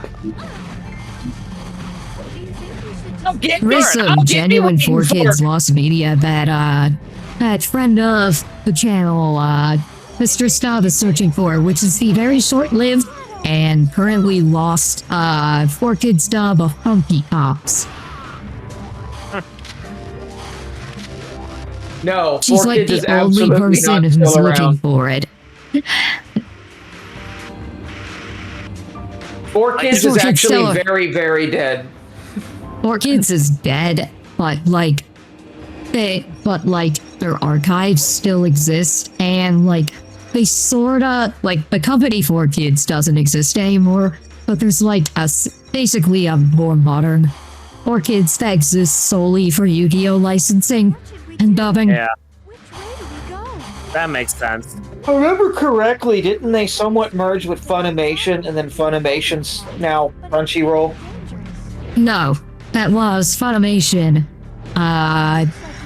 Like, they did work with Funimation in the past, because Funimation distributed their, DVD releases. But that, and, they also collaborated with Funimation for the, network TV, edit of, Dragon Ball Kai, where it was, like, even more censored than the Nicktoons edit.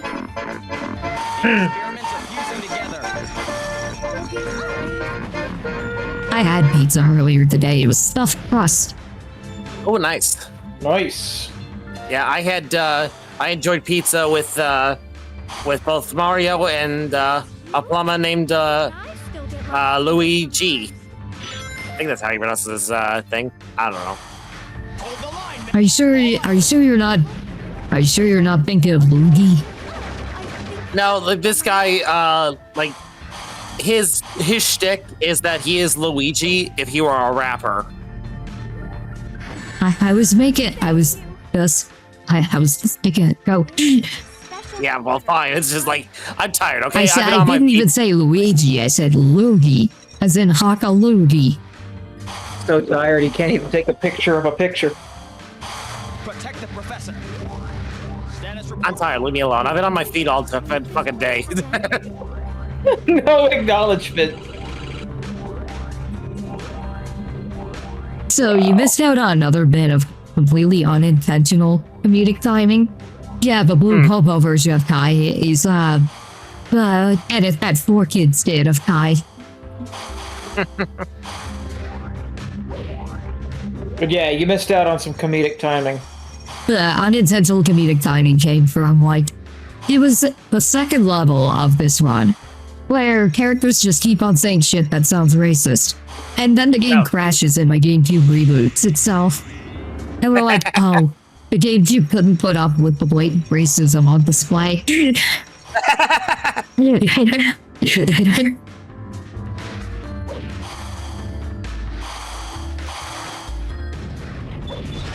But yes, 4Kids as it existed in the 2000s doesn't exist anymore because of a lawsuit from Konami over, like, unpaid royalties for Yu-Gi-Oh! One of the things you can blame for the death of 4Kids was the One Piece dub. Yeah, which, depending on who you asked, they didn't even want to dub, but it was part of a package deal to get another series that they actually wanted to dub. Yeah. I'm honestly surprised the One Piece dub lasted as long as it did. It lasted 2 to 3 seasons. Yeah, well, granted, it skipped over a lot of stuff just to get to Chopper. Yeah. Yeah, because they thought, and they were correct, that Chopper would have been a very marketable character that they could have made plushies and stuff out of. Yeah. However, nothing ever came of the 4Kids dub in terms of merchandise. Like, they got a few games and that was it. Yep. I have the demo for one of the games that came with an issue of Shonen Jump. It was basically it was a Power Stone clone with One Piece characters.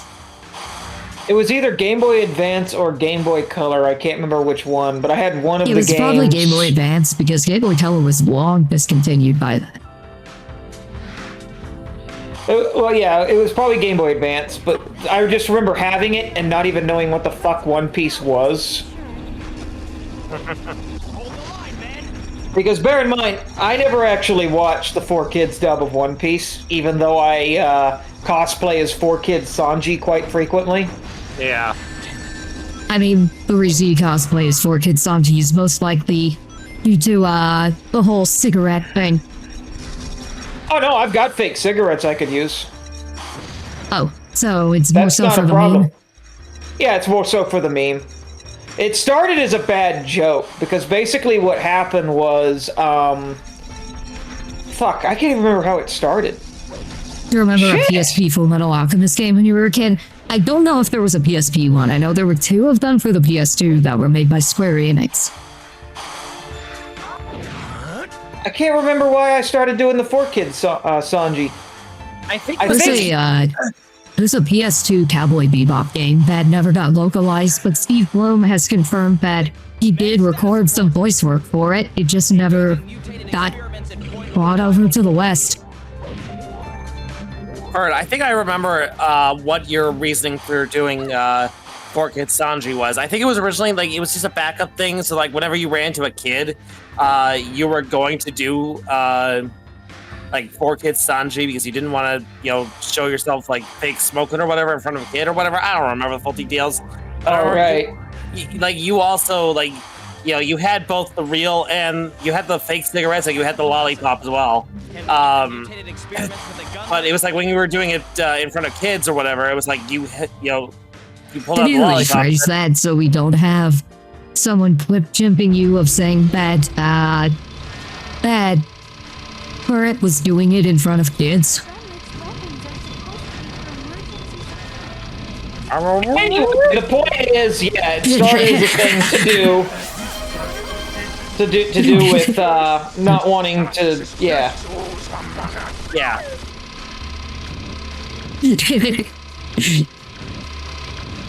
But I think it was also, like, I got bored with the cigarette thing, so I just started, I also had the lollipops as a joke to pass out to people, calling it the 4Kids dubbing. Oh, yeah. Censorship. Yeah, I remember that, yeah. And that actually became a running joke where I would actually go out and buy a whole bunch of cherry-flavored lollipops, and every time I cosplay as Sanji, I would walk around with that sign that says, victim of 4 kids, fuck censorship. Yeah, right. But I'll never forget it, because the first time I ever did that joke was at a convention out here called New World Comic Con. Someone misread my sign as meaning that I had 4 children. Hey. And they were like, oh yeah, I totally understand. I'm on my 5th child right now, and it is a nightmare. And I just stopped and looked at her, and I went, oh God, no. 4 kids is in the dubbing company. Like, it took me a minute to register what she was talking about. I will say, the 4 kids, the One Piece rap is probably the only good thing to have come out of the One Piece 4 kids dub. I'm interested in, like, you know how there's, like, a parallel universe for everything that could have potentially happened in our timeline, but then I'm interested in seeing what would have happened if 4 kids had kept dubbing One Piece into the post-time skip. Oh God. Just to see what they would have done with Nami. Nami would have been heavily censored beyond recognition. I mean, they also censored Rouge in Sonic X. They erased her cleavage. So she just has, like, a uniboob.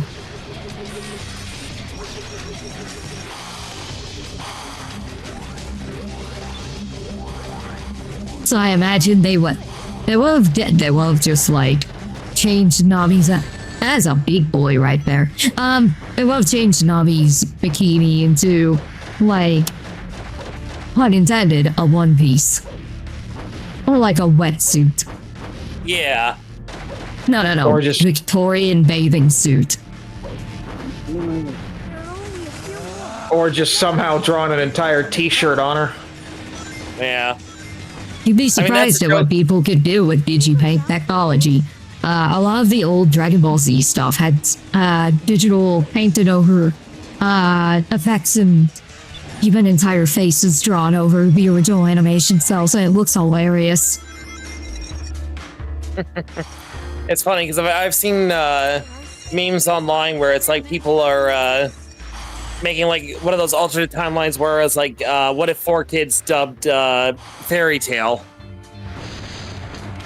And like Scarlet is cut out entirely. I was like, there's even like there's like that one character, that girl who's always like, you know, on these drinking contests with the guys or whatever. So of course they, you know, someone, you know, altered it and gave her like, usually she's just wearing like a, you know, bikini top and pants. Well, now they whoever did that artwork decided to, like, you know, take the original piece and, like, mind you, this was a fan thing, so it was like someone took the original artwork and then digitally added a t-shirt on top of her bikini top.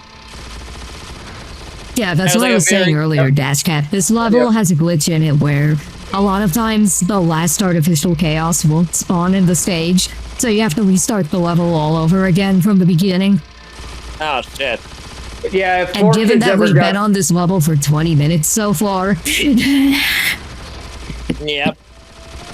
But yeah, 4 kids, if they got a hold of Fairy Tale, the character of Urza Scarlet would be cut out entirely, and that one dude's whole running gag of he keeps losing his clothes would be non-existent. Right. To the point where that character's barely in the anime. Alternate universe where 4 kids dubs High School DxD. So the entire anime is pretty much nothing. It's happening. Yeah, it'll be like the Crunchyroll edit of World's End Harem, where like just most of the screen is covered in black. Can we talk about the fact that they the anime where they drew the line was that one about the monster girls? Oh yeah, interspecies reviewers, yeah. Yeah. Jamie Marchi that was the one where herself refused Funimation to be drew the part of line, that. even though they had already agreed to dub it. And because apparently they didn't like rewatch it before agreeing to dub it. This was here. Well, the episode that broke them was there's a whole episode about halfling girls. Yeah, that's episode 3 is the one where, like, it gets so explicit that they couldn't in good faith of it. I'm also like, you dubbed Valkyrie Drive Mermaid, and that whole thing is just lesbian porn. So, like, why is that okay for you to dub, but not interspecies reviewers, which is nowhere near as explicit? I mean, again, Jamie Marchi refused to be a part of interspecies. Yeah, but she's also, like, very hypocritical on a lot of her stuff. And yet she's also the voice of she's in High School DxD, but that was too much for her. Yeah. Well, yeah, she's freaking Rias Gromori. She's Panty from Panty and Stalking. She's Restarde from, fuck, I can't even remember the name of that anime. Something She's about the Lukoa hero is from, overpowered. She's Lukoa from, Dragon Maid, and she complains about Lukoa's dialogue, and I'm like, aren't you the one who localized the dialogue for Dragon Maid, so it's on you for localizing it that way? Yeah. Well, she is guys, known to... She's known for, like... It's one of the things where, like, she's known to insert... Okay, thankfully it didn't forget the spawn. She's known for, like, adding her own changes to scripts that get edited out, like the Blu-ray releases. We did the thing. As I promised you, Maria, I will protect the professor and the Ark. But, like, in this case, I'm like, if you hated it that much, then you shouldn't have had Lukoa always referred to Shota as Shota Baby, which is not even what the intention of that line was. I was gonna say, though, randomly in the background there, you just suddenly see her keel over as a bullet's heard in the back somewhere. Just bites. Yeah, right. Oh no, she died. Somehow. Somehow. Oh, Maria no. Robotnik died. I need your help. Everyone, suck the bullet out. Maria, you're thinking of a snake. Do it, Maria, you're thinking of a snake. Oh, really? Let's party now? Yes, because the child died. Yep. Well, guys, I'm really exhausted, so unfortunately I'm gonna have to knock off early. I am sorry, Ari, but you know, it is It's what fine. it is. You've had a busy day. Yeah, I wanted to at least pop in for a little bit, say hi, and and mingle for a little bit. So, yeah, I think I've accomplished that, and I need to go get some rest. Yes, please do. Shadow, what's wrong? You have a good night, milady, and Furret. Peace out. Send pictures. I will Have send a good pictures. night. Don't worry. Get to that comet. Nighty night.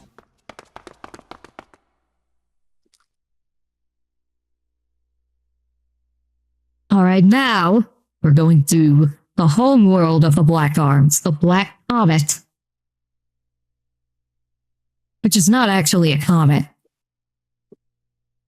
Is it a Cupid? I can feel them. Sadly, though. Well, Shadow, looks like we've reached the climax of this little game. Time to make the big boss man responsible for this. Sonic, you can't say climax in a G-rated game. This game's rated E10+, which is the equivalent of like a PG rating. That's It's like fair. how Transformers 1 is rated PG, but they can get away with multiple instances of Bumblebee saying badass.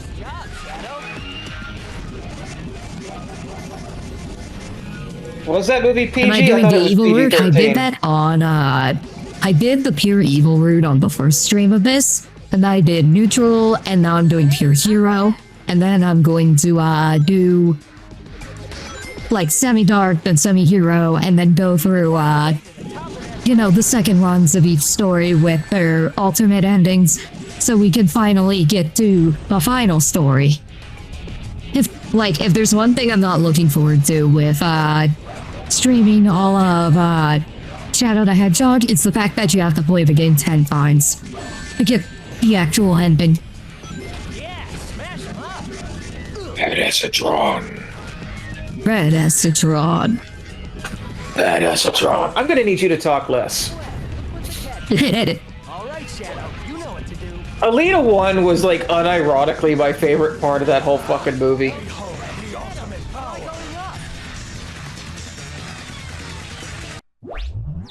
Game the heel turn with this word is so funny. Oh, we'll get to see it eventually.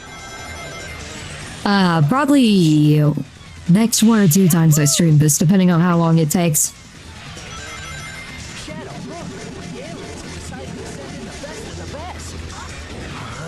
Okay, I killed them in like 2 seconds, so clearly their best sucks. My Shadow voice has changed like 3 times this stream alone. Yeah, and I can't exactly do my Shadow voice with the voice changer on.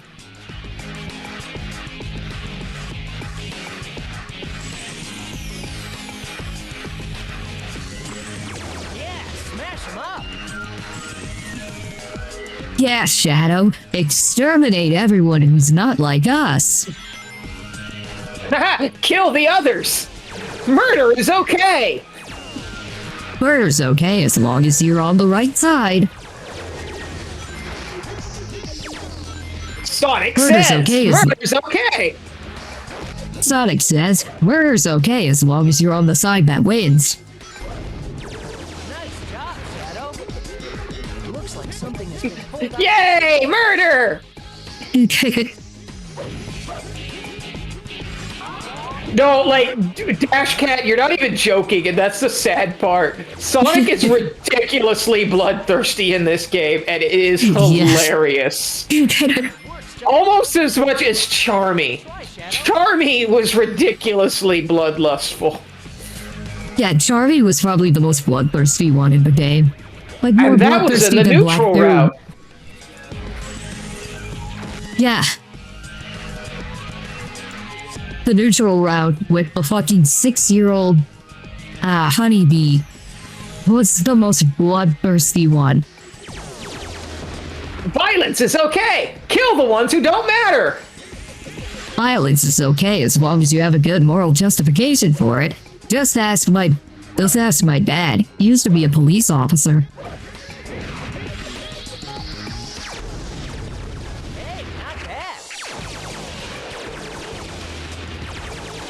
Your violence is okay and all, but my violence is better! I'm a hedgehog! Squeak, squeak! I forgot that Sonic explicitly says that we need to kill Black Bull. Yeah, there's a lot of it. Sonic just says so many violent things in this game. Part of But me you feels can like tell this they were entire thing gunning is just for a T rating at first before E10 came out. Not here. Part of me feels like this is all just a fever dream that Shadow's having as he's plummeting back to Earth. Aliens have decided to send in the best of the best.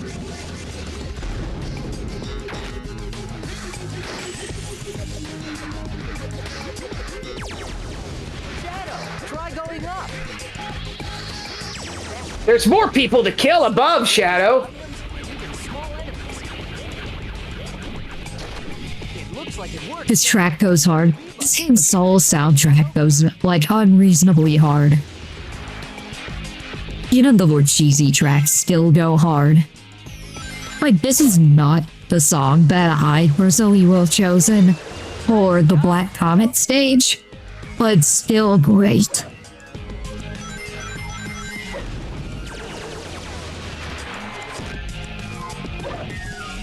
You need health, my dude. I mean, I've got 17 rings. Wait, what's the red? Oh, I'm just stupid. Rings are your health.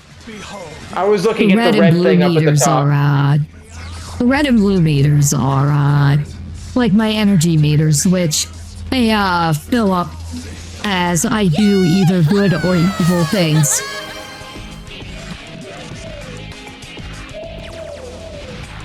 Yeah, sorry for canceling the RZ stream last night, but this was my only chance to see Transformers 1.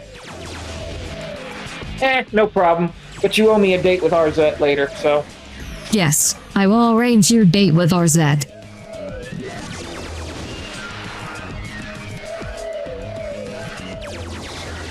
Stop at once. I still want that as a shirt that says Furret is not okay for our set. Yeah.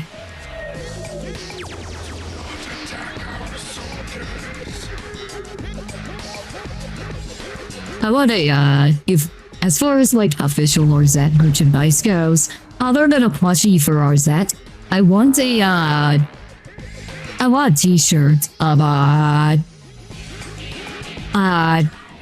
baby's, talking frog character that says, I require fine dining.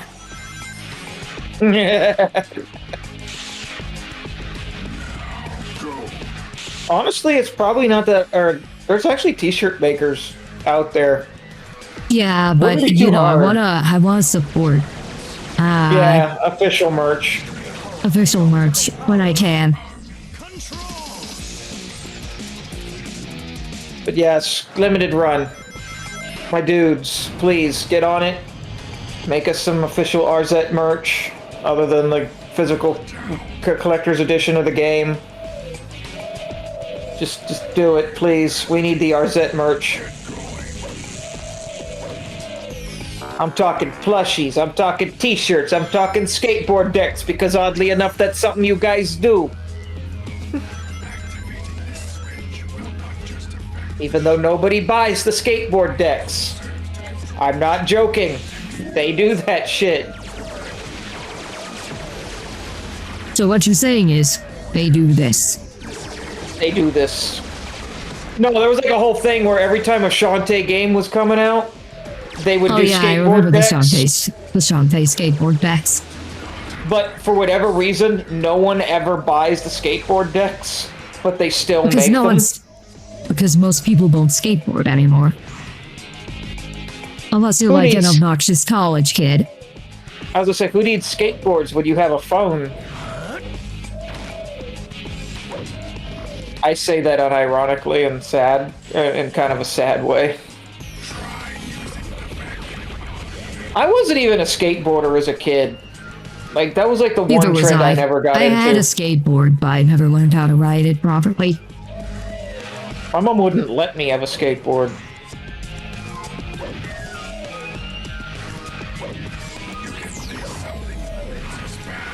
She was terrified of me having rollerblades.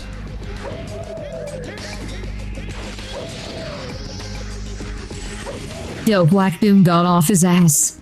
Nah, he didn't. He still said Doom's Eye to do everything for him. Are you saying get off his ass? Oh, get off his ass. Oh, okay.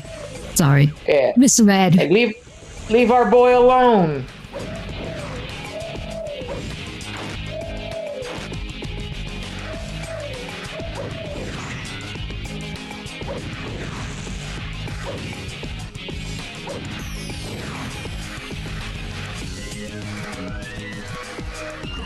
Oh, yeah. By the way, I was going to bring this up earlier, but for anyone who watches my stream, I actually did a thing the other day and actually beat a game for once. Holy shit. I know, right? We officially completed Daxter. Nice. The ending was an ending. God damn it, bastard. That's to be expected for a PSP game of its time. A PSP game that's also a prequel to A Foregone Conclusion. Basically, because it's just like setting up what Dexter did in the 2-year gap in between the opening of Jack 2 and when Dexter breaks Jack out of prison. Yep.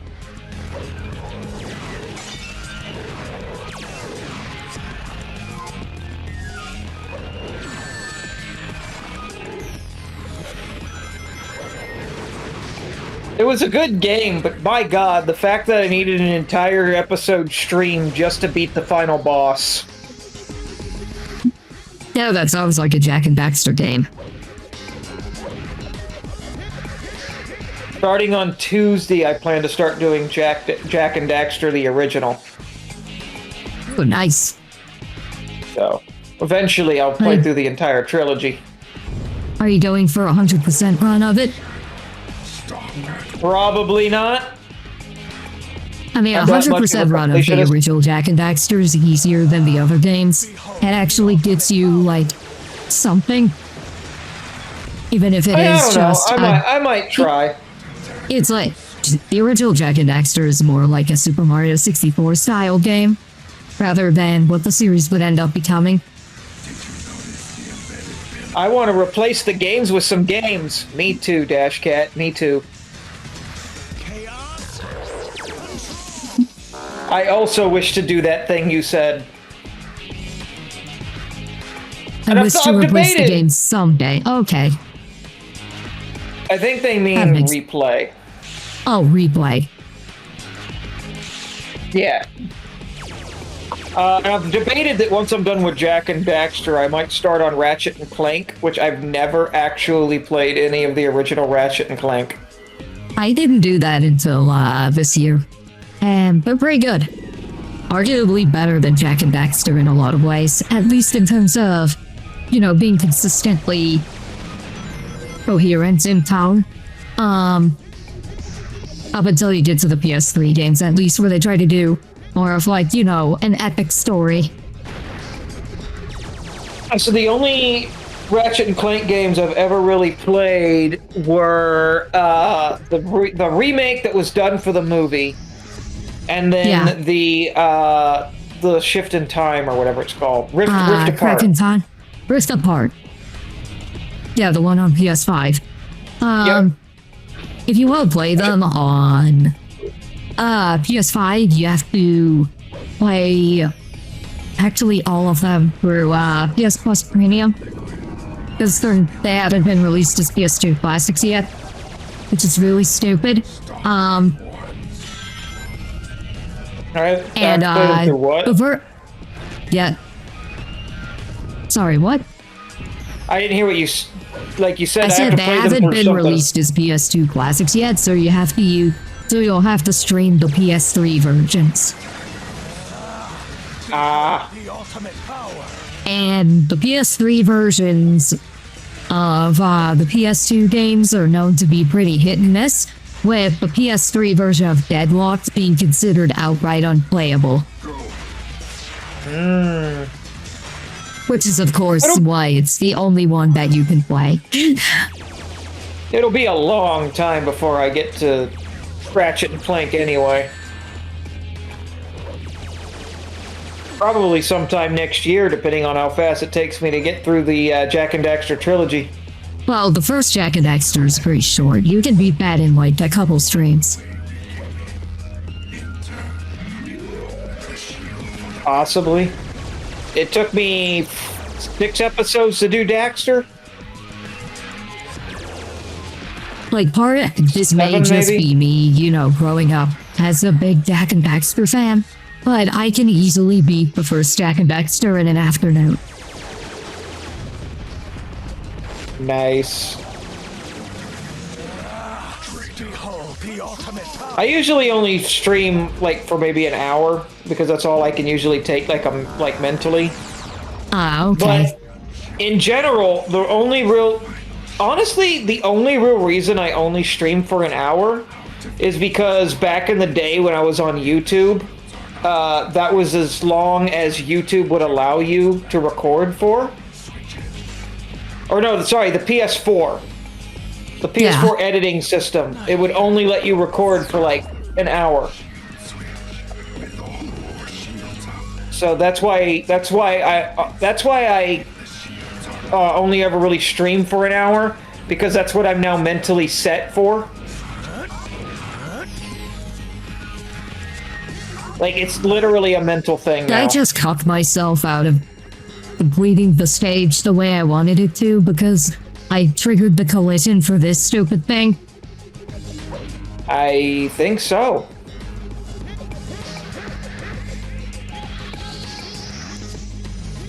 Uh-oh. Hit the shield. Hit the shield? I tried hitting the shield. Nothing happened. I don't have a gun. I don't have a gun, Dad. Properly hit the shield with. I don't have a gun, so I have to go back and get a gun so I can shoot the shield. How could you forget to bring a gun in a Shadow the Hedgehog game?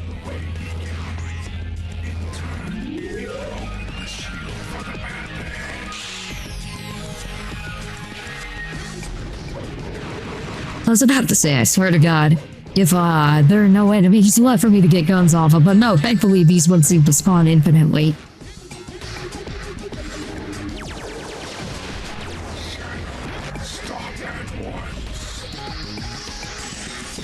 You can't tell me what to do, Dad. You can't tell me what to do, Dad! I'm a big boy now!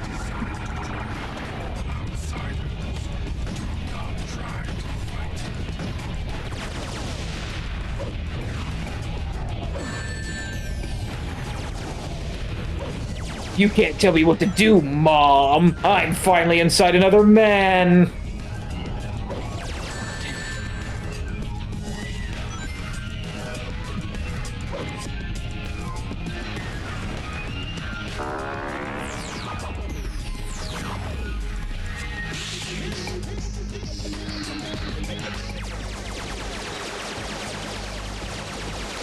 Stop shooting, it's not working.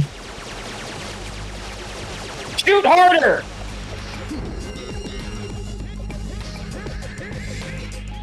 Well...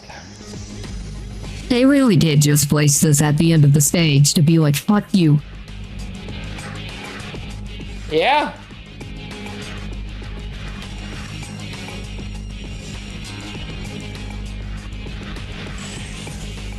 So... now what?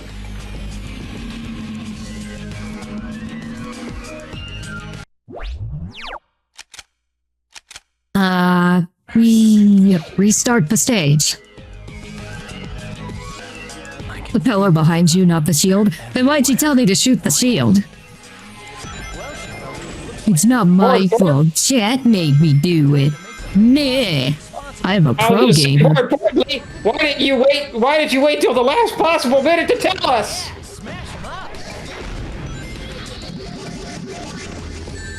Go to your room and think about what you've done, Dash Cat. Nah, I'm not holding anything against you, Dash Cat. I'm just messing around. Nice job, Shadow.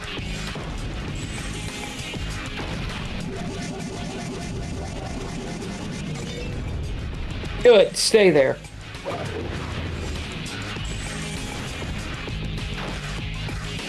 We need to find a way to the top of that bridge.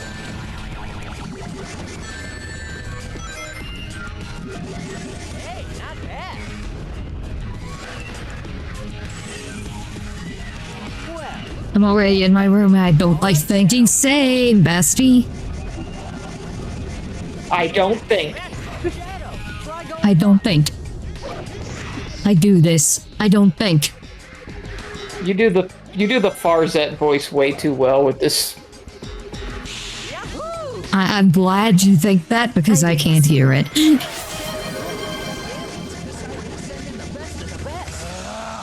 Behold the ultimate power.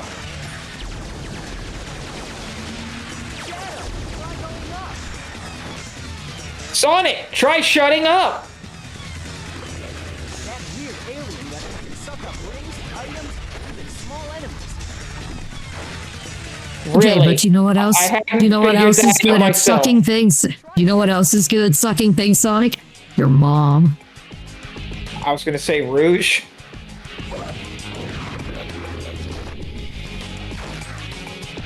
Good at sucking up wallets! Hi-yo! She absolutely would. Like, Not on Amazon right now looking for a Rouge the Bat stuffed animal? What are you talking about? I was gonna say she absolutely would steal your wallet after, like, saying she wants to go home with you, and then, like, knocking you out, and then just She steals her wallet, and she leaves. But she's oddly nice about it and somehow leaves the money. She leaves a note. Like, she leaves behind, you know, your ID and your credit card and your debit card. Because she's just after the cash. Haha, joke's on you! I barely carry cash!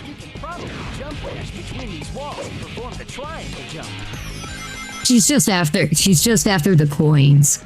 Not because of their monetary value, but because they're shiny. Damn, not here. $5 and an IOU, yes.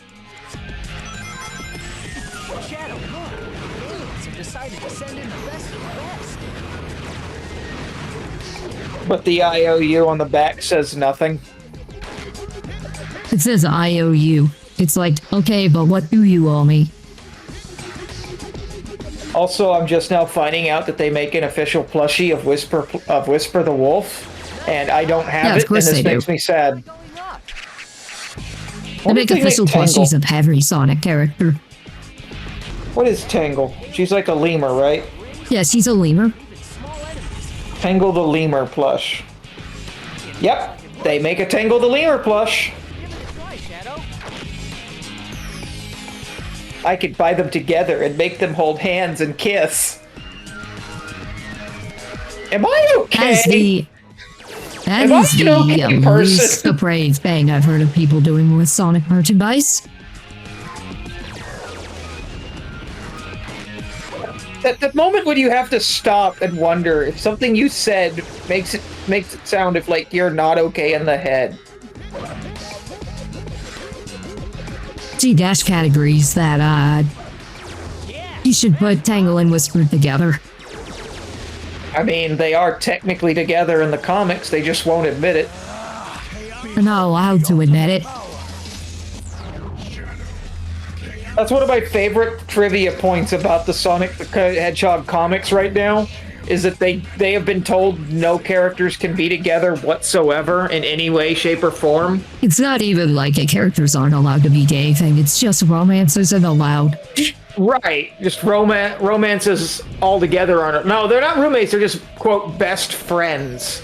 But the thing about them is that they're so obviously a couple that it's actually a thing with the artists of the comic to find ways to sneak Whisper and Tangle like into the background holding hands and stuff.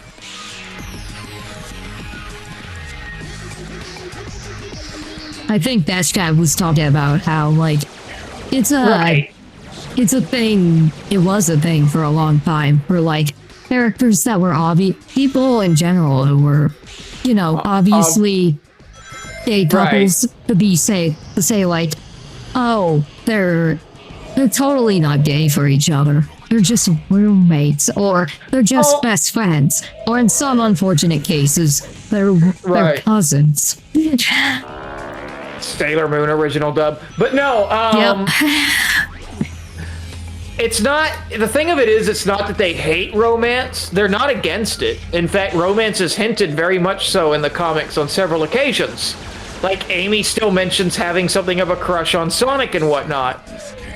But it's just, they don't want any official couplings in the comics because they don't want to deal with shipping wars. Which, honestly, given how toxic the Sonic fandom can be about the most innocuous stuff, is a good call.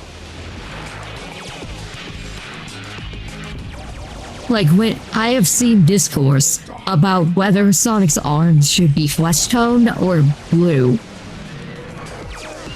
And people get into serious arguments about that. They're blue, aren't they? In most cases, they're flesh-toned, but in some shows, they're blue. They're blue. Don't you fucking Mandela affect me! They're flesh-toned in this game. They're flesh-toned in all of the games except for Sonic Boom.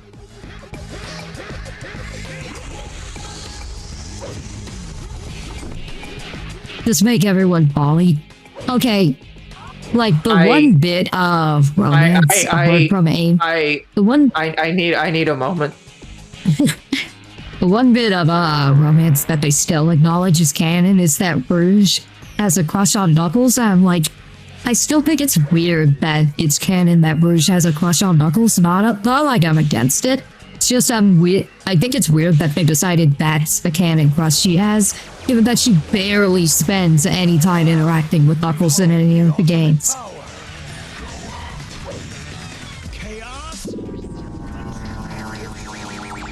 I swear to God, they're blue. They're blue They've in Sonic always Boom, been which is blue. weird. They're blue in Sonic Boom and they're blue in the 90s cartoons. But in the games, they've almost always been flesh toned, and they're blue in the movies too.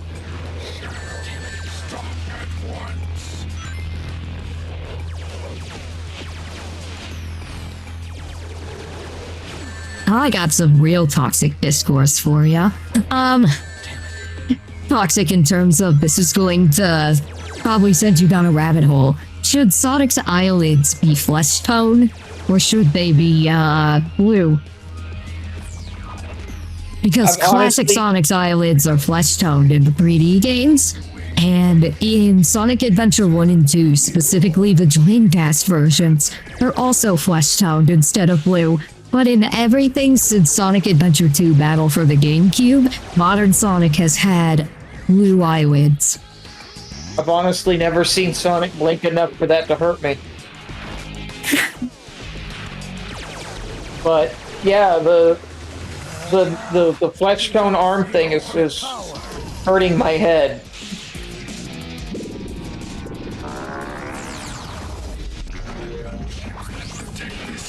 Remember, don't hit it. Or wait, are you supposed to hit it? Okay, so Yes. you do shoot the pillar. If the shields are not And they changed it to blue in Sonic Adventure DX, yes, but DX came out after Sonic Adventure 2 Battle. So we meet at last. I was there for... Oh my God, his arms are flesh toned. Yup, I told ya.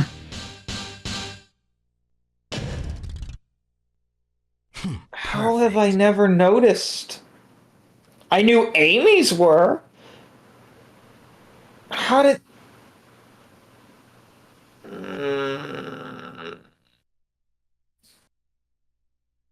Furret.exe has stopped working. Please reboot and try again. well, Shadow. I'm very impressed you made it this far. Black Doom, your rule ends here, and it ends now. So you're behind all this. Like it or not, the game's over. Oh, I'm not colorblind. He's just regular blind.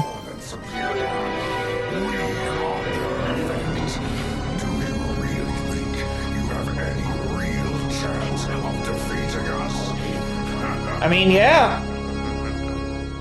It's you who should be scared, Black Doom.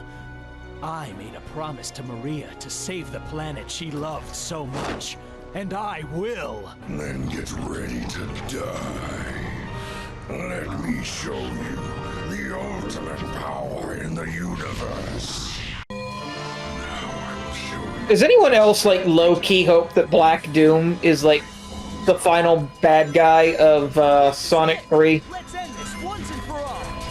Probably not going to be, because I feel like having in Black Doom to what's mostly a Sonic Adventure 2 adaptation would be a little bit too much. I mean, they managed to condense Sonic 2 and Sonic 3 into one movie. Aha, Sonic 2 and Sonic 3 and Knuckles. Yep. You can get up high enough, you can hit him with a homing attack.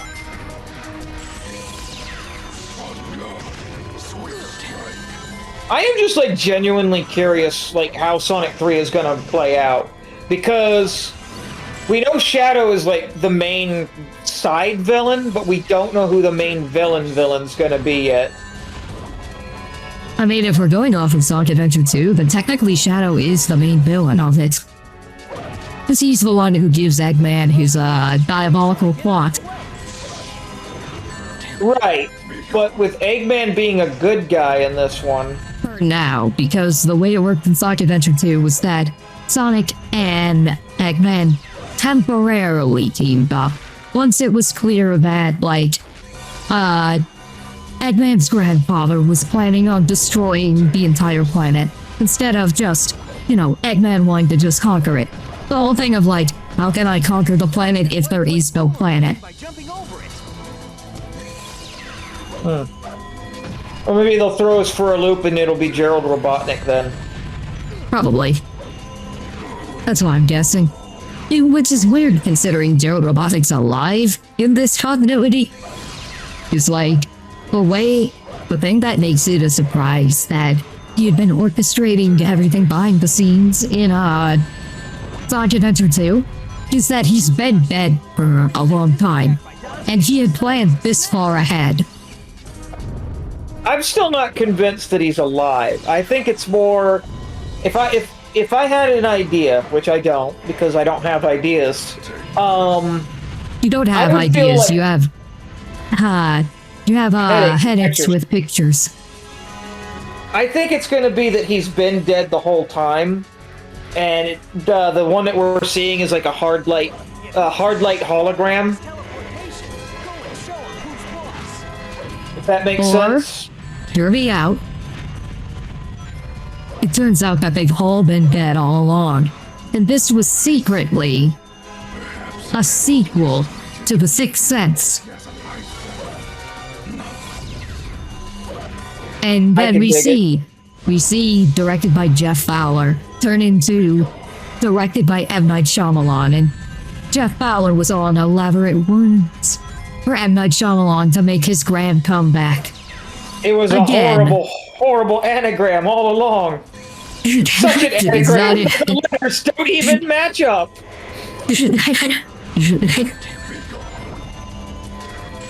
That would be the ultimate twist. That would be, and then M. Night Shyamalan announces he's retiring because he has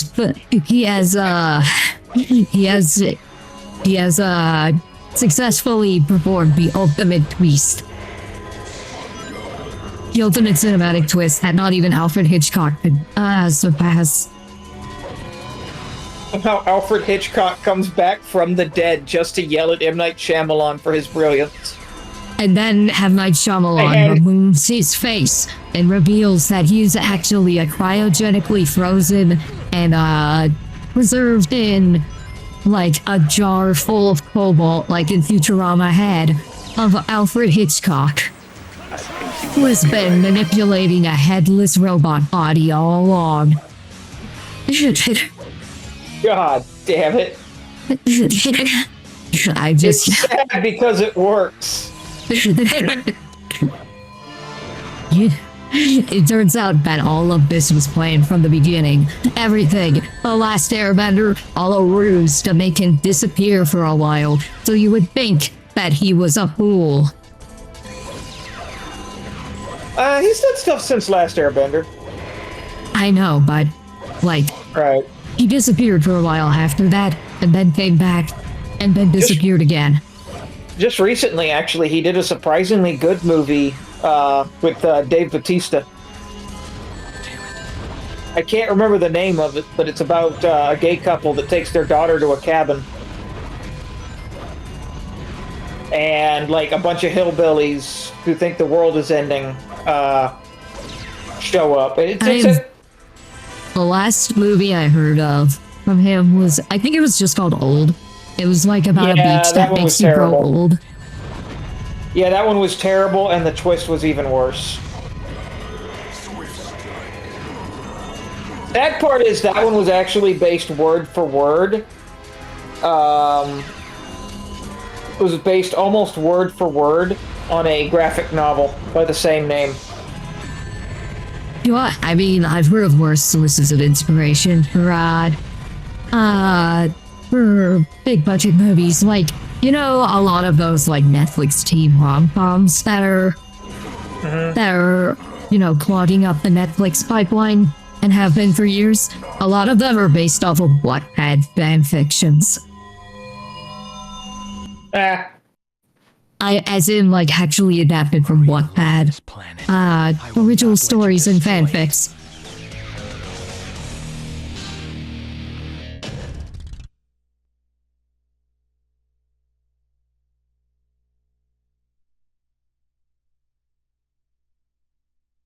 I've never seen someone struggle with Black Doom so much. I haven't played this game all the way through in a few years, so...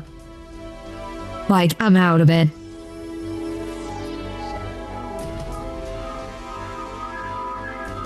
Also, I completely misused my, chaos control there, so... yeah. All the Chaos Emeralds. I'm still mad that it seems like we're never going to see Rouge the Bat or Amy Rose in a Sonic live-action Sonic movie.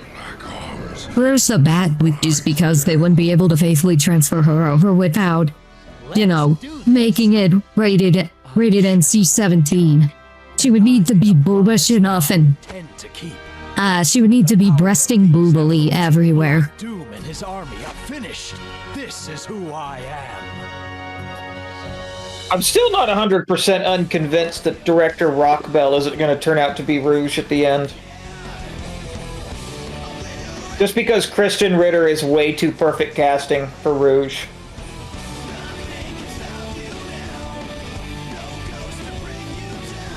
Yes, the original version of, All Hail Shadow, which is nowhere near as good as the Crush 40 version.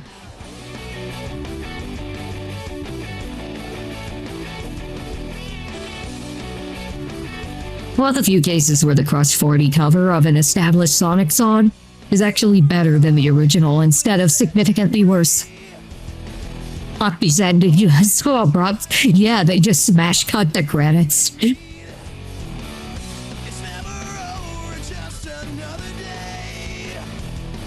God, I can hear this guy screaming to hit those notes.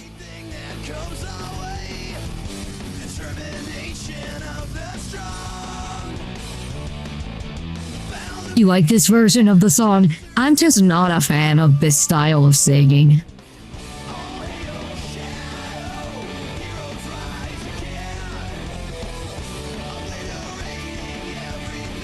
Also, it doesn't sound as good to me without the intro that Crush 40 added. This one just starts with the chorus.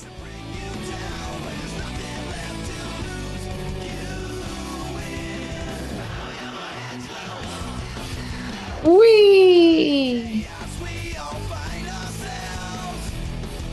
Alright, so we are about like a third of the way through this game now. Nice.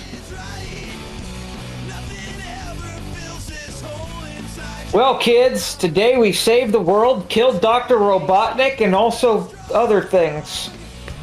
No, that's about it. I was promised SBO and was denied, so that's cool. I didn't say it would happen this time. I said it would happen during one of the story paths. I was promised SBO and was denied.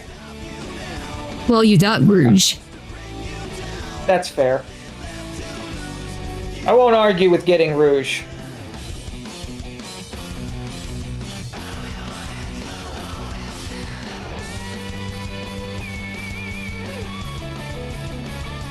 Yes, the triumphant guitar solo for Shadow getting ready to shoot you.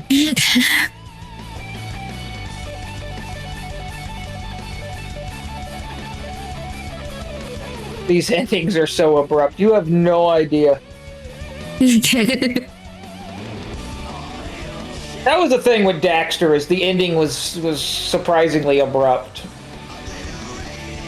And that's how I saved Jax. Or Jack. Ending. Like, I could show you some abrupt endings. They're, probably more abrupt than that. One of the best things now you'll that ever was an find abrupt out. ending to a song. Yeah. You're a heel cannon. Nowhere near as innuendo-filled as the vacuum egg. I want Rouge the Bat to use her Rouge the Cat on me. I need that as a t-shirt ASAP. That is 100% t-shirt material right there. Yeah, I need that as a t-shirt along with a t-shirt that already exists that has Spyro the Dragon on it, and it says my life is spiraling out of control. Ha!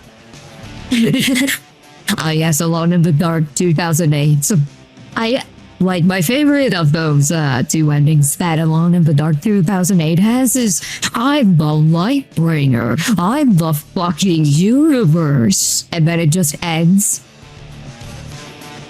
Nice. Which also, him referring to himself as the Lightbringer has been kind of ruined by all the memes about Linkara's old webcomic Lightbringer. But anyways, that'll do it for tonight, because I do be tired after going through a lot of bullshit today. Thanks, everyone, for keeping me company tonight.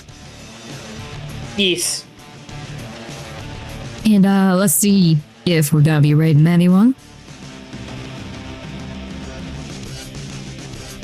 I don't think so. We're not gonna raid anyone tonight. So, I'll see you guys next time, and until then, unpleasant dreams. And please allow us to fuck off.